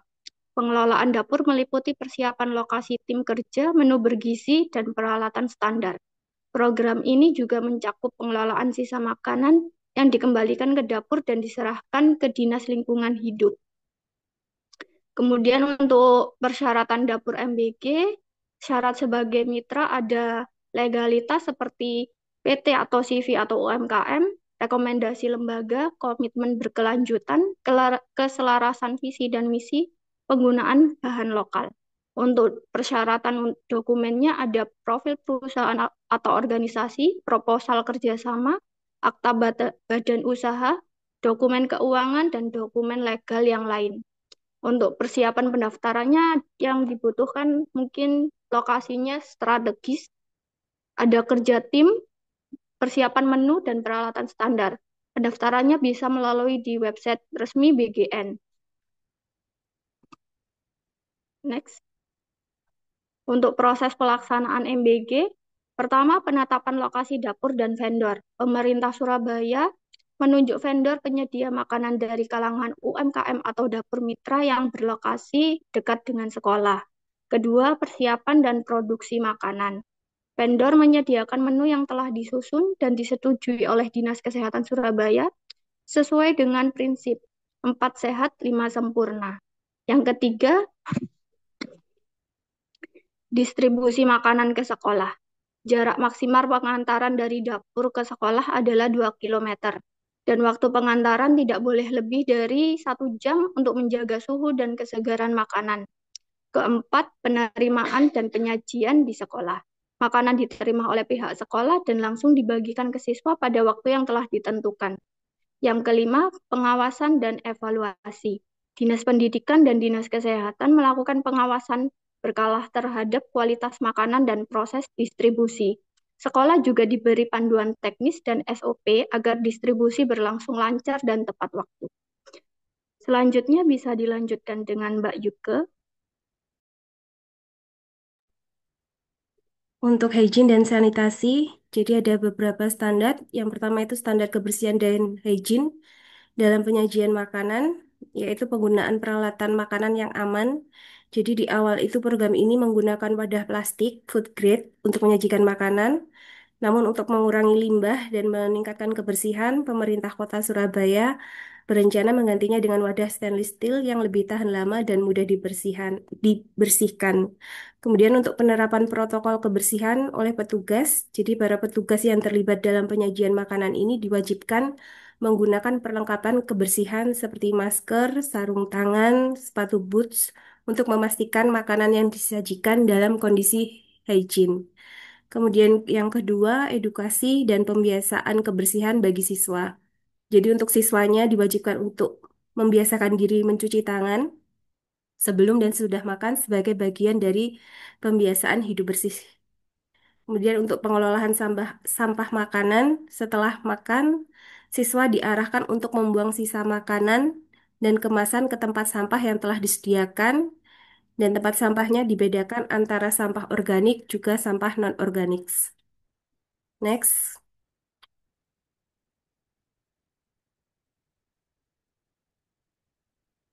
Next, Mbak. Kemudian yang ketiga, pengelolaan limbah dan sanitasi lingkungan. Pengelolaan sisa makanan, jadi sisa makanan dari program MBG tadi dikumpulkan dan digunakan sebagai pakan untuk budidaya maggot yang kemudian dapat dimanfaatkan sebagai pakan ternak atau bahan kompos. Kemudian pengelolaan sampah kemasan, untuk sampah kemasan seperti kotak susu, wadah makanan dikumpulkan secara terpisah dan didistribusikan ke bank sampah atau TPS 3R untuk didaur ulang. Kemudian ada kolaborasi pula dengan Dinas Lingkungan Hidup. Jadi Dinas Lingkungan Hidup terlibat aktif di dalam pengelolaan limbah program MBG, termasuk penyediaan fasilitas pengelolaan sampah dan edukasi kepada masyarakat tentang pentingnya pengelolaan sampah yang baik. Kemudian untuk yang keempat, kerjasama dengan UMKM dan dinas terkait.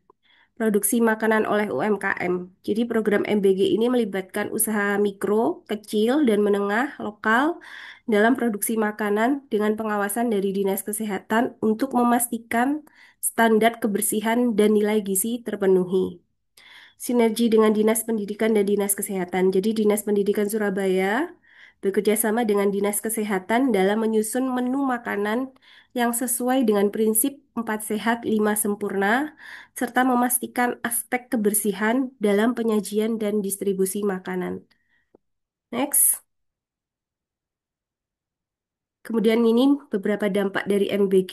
Untuk dampak positif, itu ada peningkatan gizi dan kesehatan anak, kemudian bisa mendorong kebiasaan menabung, kemudian pemberdayaan UMKM lokal. Untuk dampak negatif, penurunan pendapatan pedagang kantin sekolah, kemudian ada potensi ketergantungan pada bantuan. Kemudian untuk dampak sosial, itu penguatan nilai gotong royong dan kebersamaan, kemudian peningkatan kesadaran gizi di masyarakat. Next.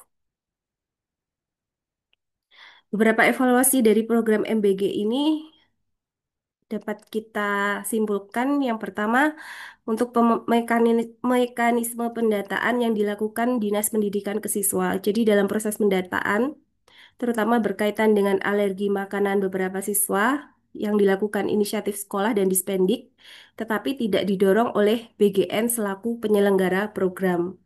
Kemudian yang kedua terkait pendistribusian MBG yang dinilai belum sesuai dengan Undang-Undang Nomor 25 Tahun 2009 terkait pelayanan publik. Pada undang-undang tersebut mengatur komponen standar pelayanan, memastikan unsur evaluasi kerja dan seharusnya menu pendistribusian makanan bergizi gratis diinformasikan kepada pengguna atau penikmat MBG. Teknisnya, semua siswa diperkenankan memberikan masukan terkait dengan menu yang dia makan, kemudian dijadikan bahan evaluasi terhadap pembuatan menu pada MBG berikutnya. Kemudian yang ketiga, MBG merupakan treatment bagi pelaksanaan anak Indonesia yang lebih bergizi. Maka harus ada alat evaluasi untuk mengukur keberhasilan treatment tersebut. Apakah makanan yang diberikan sudah bergizi atau belum. Selanjutnya yang keempat terkait penemuan buah yang sudah busuk. Meski tidak semua buah yang diberikan ke siswa dalam keadaan seperti itu. Next, kesimpulan. Dari sini kita ambil kesimpulan yaitu program MBG dan Badan Gizi Nasional merupakan langkah strategis untuk meningkatkan kualitas gizi masyarakat Indonesia. Dengan fokus pada pendidikan, kesehatan, dan ekonomi lokal, program ini diharapkan dapat berkontribusi pada pencapaian visi Indonesia Emas 2045, yaitu menciptakan generasi yang sehat, cerdas, dan berdaya saing global. Kemudian melalui kolaborasi yang kuat antara pemerintah, masyarakat, dan sektor swasta, Diharapkan semua sasaran program dapat tercapai dan memberikan dampak positif bagi pembangunan nasional. Kemudian yang terakhir masih terdapat kekurangan dalam praktik sehari-harinya, masih perlu beberapa evaluasi dari berbagai segi agar program MBG bisa terlaksana lebih baik. Baik, terima kasih. Demikian presentasi dari kelompok 4. Silahkan yang bila ada pertanyaan.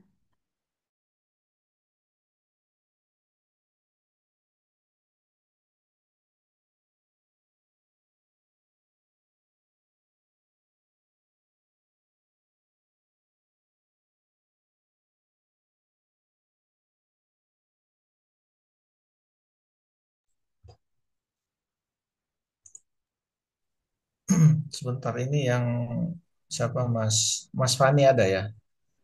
Ada, Pak. Terus apa Susna? Mbak Susna ada. Ada Bapak. Mbak Nadira, Ada Pak. Mbak Anissa, Ada, Pak.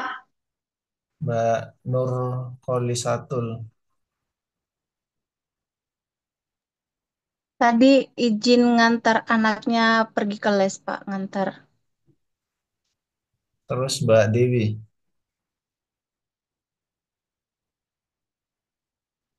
Tes lanjutkan. Iya, Bapak.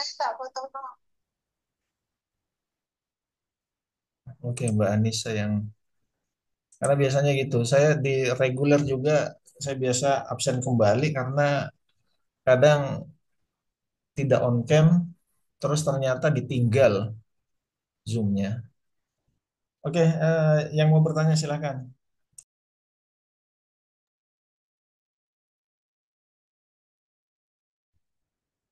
Izin tanya, apakah suara saya terdengar?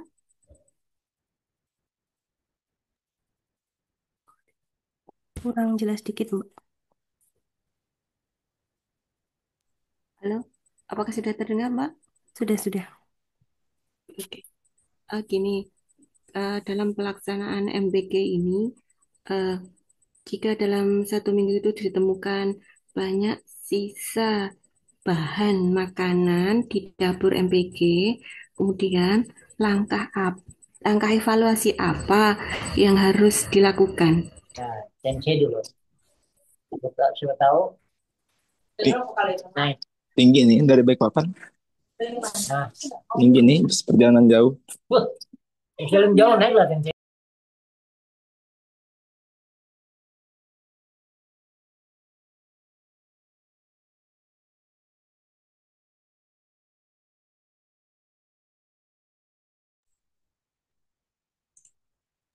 Baik, izin menjawab sepengetahuan saya. Jadi untuk sisa-sisa bahan makanan itu kan tidak bisa digunakan kembali, terutama untuk bahan-bahan yang sekali pakai. Jadi beberapa memang dimanfaatkan untuk pakan ternak, terus untuk kompos, atau juga untuk industri maggot itu tadi. Kemudian selain itu, untuk sisa makanan yang mendekati masa kadaluarsa, itu bisa didistribusikan kepada kelompok masyarakat yang rentan membutuhkan. Demikian jawaban dari kami. Izin menambahkan ya Mbak. Untuk sisa makanan tuh pertama harus dianalisis kayak jenis sama jumlah sisa makanannya, terus lalu dilakukan evaluasi proses pengadaan dan pengelolaan makanan, mulai dari perencanaan menu hingga pengadaan bahan makanan. Lalu dinilai dulu kualitas makanannya yang disajikan, apakah layak konsumsi, masih layak konsumsi atau tidak. Terus melakukan analisis kebutuhan dan preferensi penerima, yaitu apakah penerima atau siswa tersebut sesuai dengan makanan yang disajikan dari menu MBG ini. Terus evaluasi proses distribusi dan penyajian, apakah ada kesalahan dari prosesnya, karena sisa makanan itu kan bisa jadi tersisa karena beberapa faktor kan. Nah, itu diusut dulu terlebih dahulu sisanya itu karena apa. Nah, selanjutnya itu dilakukan perbaikan perencanaan menu untuk mengurangi sisa makanan itu tadi. Seperti itu, Mbak.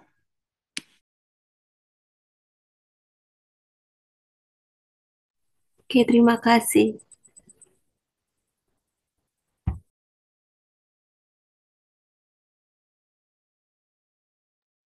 Selanjutnya silahkan jika ada pertanyaan lagi.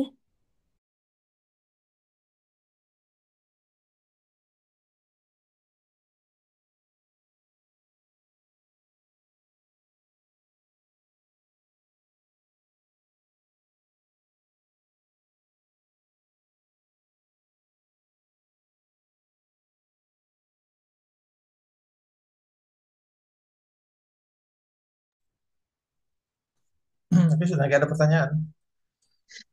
Maaf izin bertanya, Mbak. Saya dari perwakilan dari kelompok satu mau tanya untuk pemilihan ahli gizinya itu dari siapa dan syarat untuk menjadi ahli gizinya itu apa saja? Terima kasih.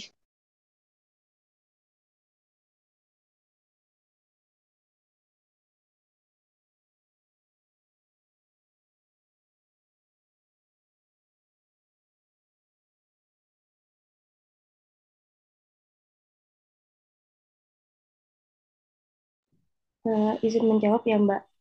Untuk ahli gizinya itu ada tiga pertimbangan. Yang pertama ahli gizi dari universitas atau lembaga pendidikan, yang kedua ahli gizi dari dinas kesehatan, dan yang ketiga ahli gizi yang berpengalaman dalam program gizi masyarakat. Sedangkan untuk syaratnya yaitu ahli gizi harus memiliki latar belakang pendidikan di bidang gizi atau ilmu yang terkait dan harus memiliki pengalaman di dalam program gizi masyarakat. Sedangkan untuk keterampilannya harus memiliki perencanaan menu dan pengelolaan gizi, analisis kebutuhan gizi masyarakat, pengembangan program gizi, dan evaluasi serta monitoring program gizi. Dan ahli gizi itu juga harus punya komunikasi yang baik untuk berinteraksi dengan masyarakat, tim program, dan stakeholder lainnya. Seperti itu.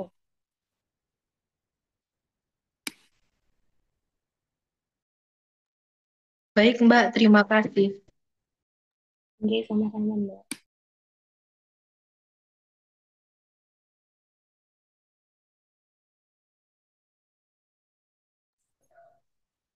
Kelompok 2, belum ada yang bertanya.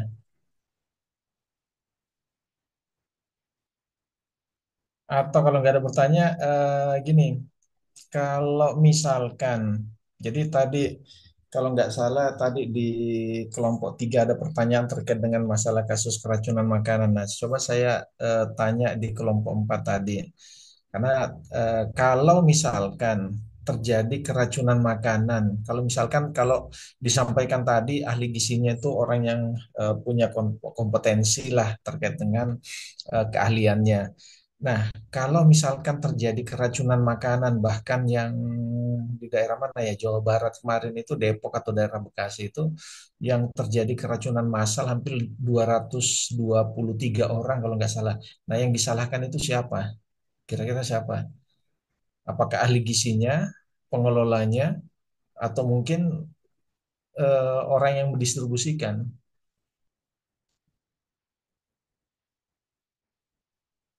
Izin menjawab sepengetahuan saya nggih Bapak. Ya. Bisa jadi itu yang disalahkan badan gizi karena sebelum makanan diserahkan kepada eh, murid atau siswa itu, tim ahli gizi itu harus memastikan bahwa makanan itu memang benar-benar layak dikonsumsi.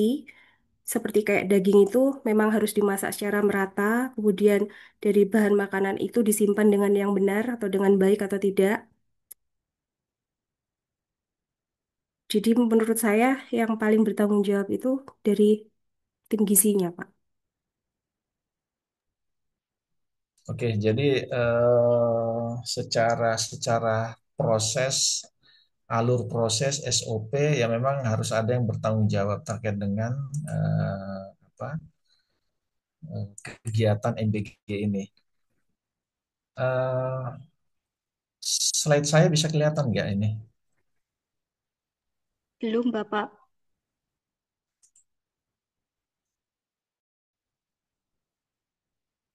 Cukup ya untuk kelompok 4 cukup ya atau masih ada pertanyaan lagi?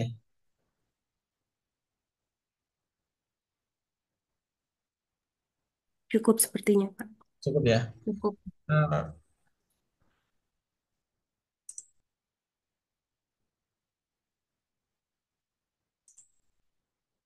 Kelihatan ya slide-nya ya.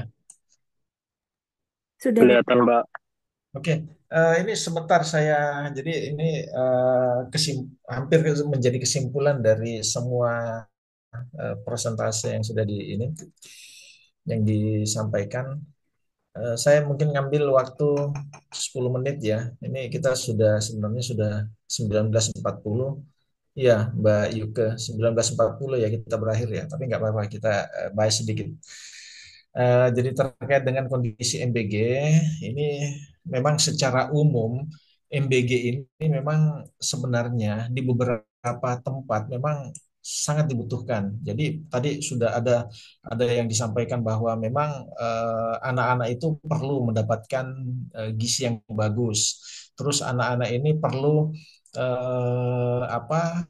Karena ada juga beberapa anak yang walaupun dipaksa tanda kutip membawa makanan, ya mereka pengennya jajan. Padahal kita tahu, saya jelaskan kemarin terkait dengan hygiene dan sanitasi makanan. Nah, itu kan sangat sangat besar sekali bahaya yang diakibatkan apabila misalkan kemarin dari sisi biologi, kimia, fisik bahan makanan yang terkontaminasi kemarin itu kan sangat berbahaya. Nah, dengan adanya MBG ini mampu mengangkat termasuk juga dari UMKM maupun penyedia pangan lainnya.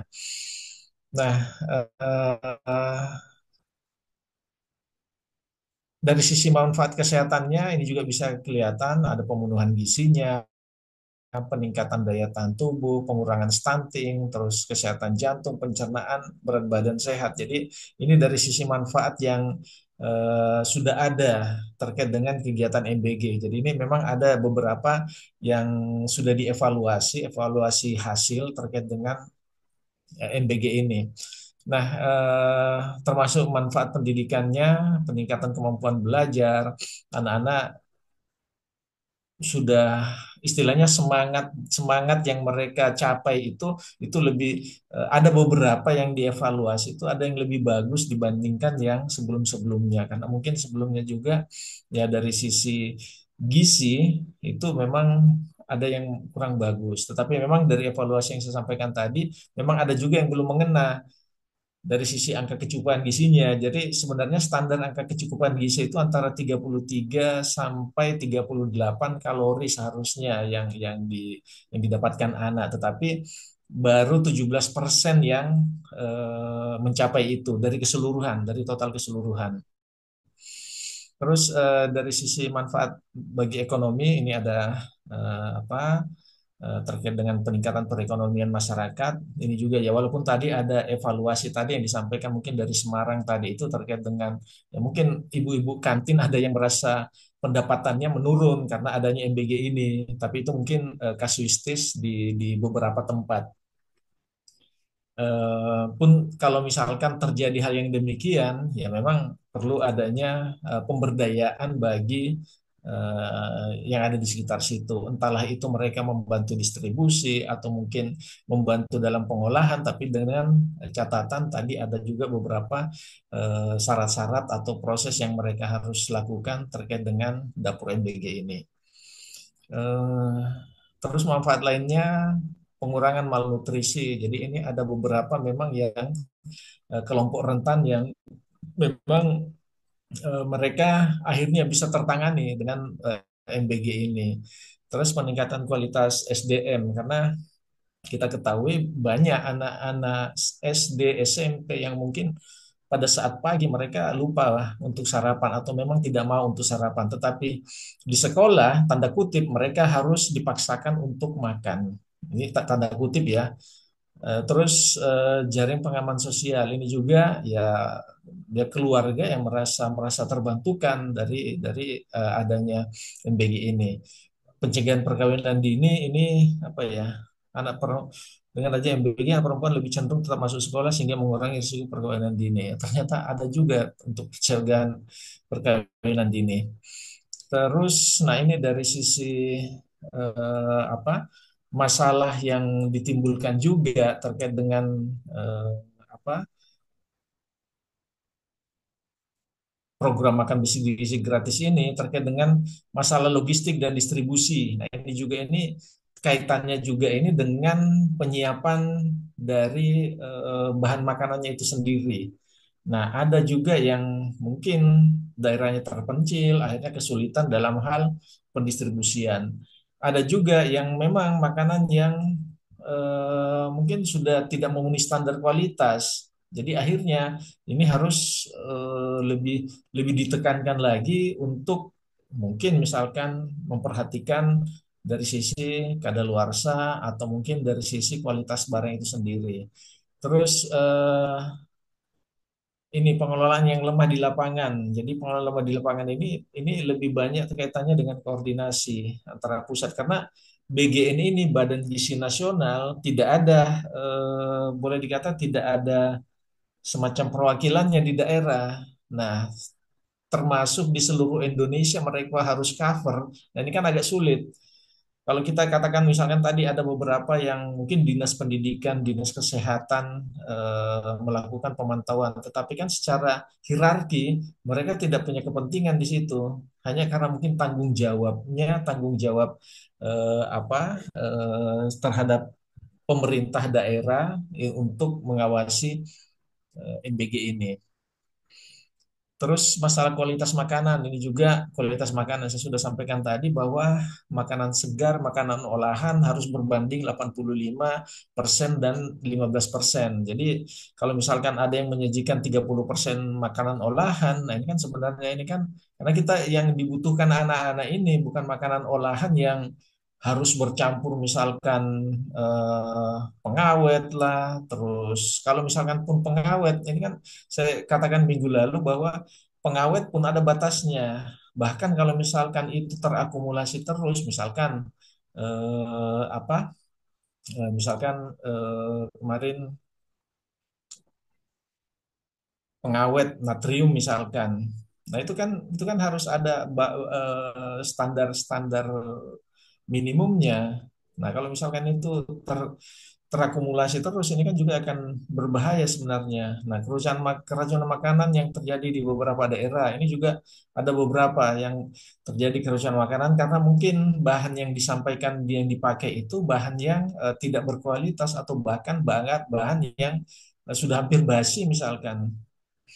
Nah, kurangnya variasi menu ini juga tadi disampaikan yang dari Provinsi Semarang ya bahwa ternyata mereka tidak punya menu variasi makanan, akhirnya ada tingkat kebosanan bagi anak itu sendiri. Jadi akhirnya banyak banyak mungkin makanan yang akhirnya tersisa. Nah, sisa makanannya pun dikemanakan. Nah, kalau tadi yang ada dari Surabaya, Semarang, kalau nggak salah mereka kan bisa memanfaatkan dari sisa makanan untuk jadi pakan magot. Jadi bisa dijadikan sumber pendapatan lainnya atau mungkin sebagai kompos. Terus masalah finansial, ini juga tadi sudah sampaikan masalah finansial ini ternyata mau menggerakkan UMKM, tapi di satu sisi UMKM itu tidak punya kemampuan untuk membiayai misalkan 3 bulan ke depan MBG ini. Tapi evaluasi ini nanti mungkin dari BGN, Badan Gizi Nasional itu nanti akan akan mengevaluasi mungkin harus dibayar pertama misalkan. Hanya kalau dibayar pertama takutnya ada yang mungkin ya ya menggelapkan atau gimana. Nah, itu kan banyak-banyak terjadi. Jadi mungkin hampir sama dulu kasusnya dengan Askes ya di zaman yang sebelum BPJS. Nah, itu Askes dulu kan biasanya ada yang sudah jam kesmas kalau nggak salah Askes atau jam kesmas ada yang sudah dibayarkan langsung, ternyata penanganannya ternyata tidak tidak tidak sampai sampai dengan penanganan 100%, tetapi ada yang dimanipulatif misalnya gitu. Nah, ini juga salah satunya kendalanya. Masalah tata kelola juga ini ya kaitannya juga tadi dengan koordinasi juga, terus pelaksanaan di lapangan bagaimana ini masih termasuk ini tadi kurangnya koordinasi keterlibatan ahli gizi dalam penyusunan menu. Jadi ada beberapa tadi sudah disampaikan.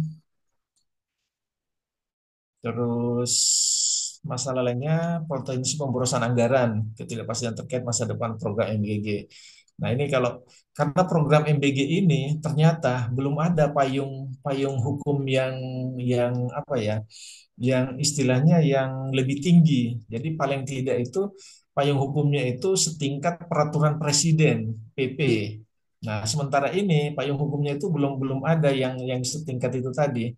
Jadi masih masih semacam surat edaran. Nah, payung hukumnya ini kalau surat edaran itu kan nggak kuat. Nah, ini yang harus di mungkin disikapi dari BGN nantinya. Program ini harus memberikan efektif manfaat efektif, ya harus kan ini dilakukan. Nah, ini ada beberapa saya kutip ratusan siswa tidak dapat MBG karena jumlah kurang. Nah, ternyata di beberapa daerah, misalkan di daerah ini mana ini? Di daerah Sumeneb, Jawa Timur, program MBG dihentikan mendadak, sementara di Kabupaten Sika, NTT, ratusan siswa tidak mendapatkan jatah makan bergizi gratis. Nah, ternyata misalkan setiap harinya harus menyiapkan 3.000, nah ternyata mereka cuma bisa menyiapkan dari kemampuan ya, ini mungkin dari kemampuan dari penyedia MBG ini, mungkin cuma 2.500. Jadi akhirnya ada beberapa yang tidak bisa mendapatkan makanan pada saatnya, karena kan jatah-jatah setiap dapur itu kan harus harus 3.000 porsi sebenarnya.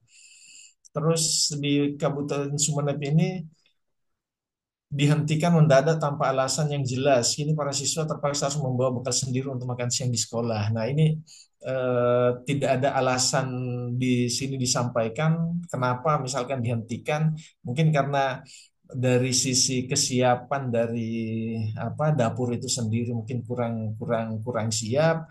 Terus termasuk juga tadi misalkan koordinasi dengan ahli gizi itu kurang kurang bagus dan lain sebagainya. Jadi akhirnya secara apa program itu sementara dihentikan. Jadi mungkin ini. Terus ini makanan datang terlambat sudah hampir tadi sama keracunan makanan. Ini ada beberapa yang di keracunan makanan di termasuk di apa Sumba Timur, Nusa Tenggara Timur, terus di mana lagi ini Tebing Tinggi.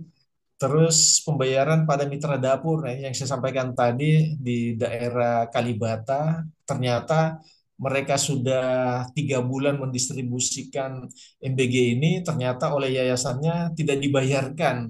Nah ini bayangkan kalau 3 bulan, berarti sebulan ini ada kurang lebih 300 juta mereka mereka sudah mengeluarkan. Nah, makanya tadi saya bilang kalau UMKM kecil atau mungkin catering kecil yang secara finansial tidak mampu memodali dahulu, itu mungkin akan sulit untuk ke situ. Terus termasuk ini ada penolakan di Papua. Ternyata di Papua ini tidak membutuhkan apa mereka lebih membutuhkan apa ini eh, program pendidikan gratis.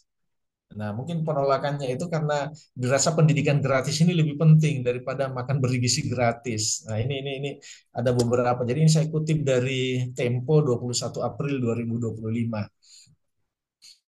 Terus ini respon pemerintah dari Kepala BGN Dadan Hidayat mengatakan evaluasi terus dilakukan terhadap persoalan yang sempat terjadi. Jadi beberapa persoalan itu tetap mereka melakukan evaluasi. Salah satunya dalam urusan pembayaran kepada mitra dapur umum. Namun menurut Dadan program ini masih berjalan lancar.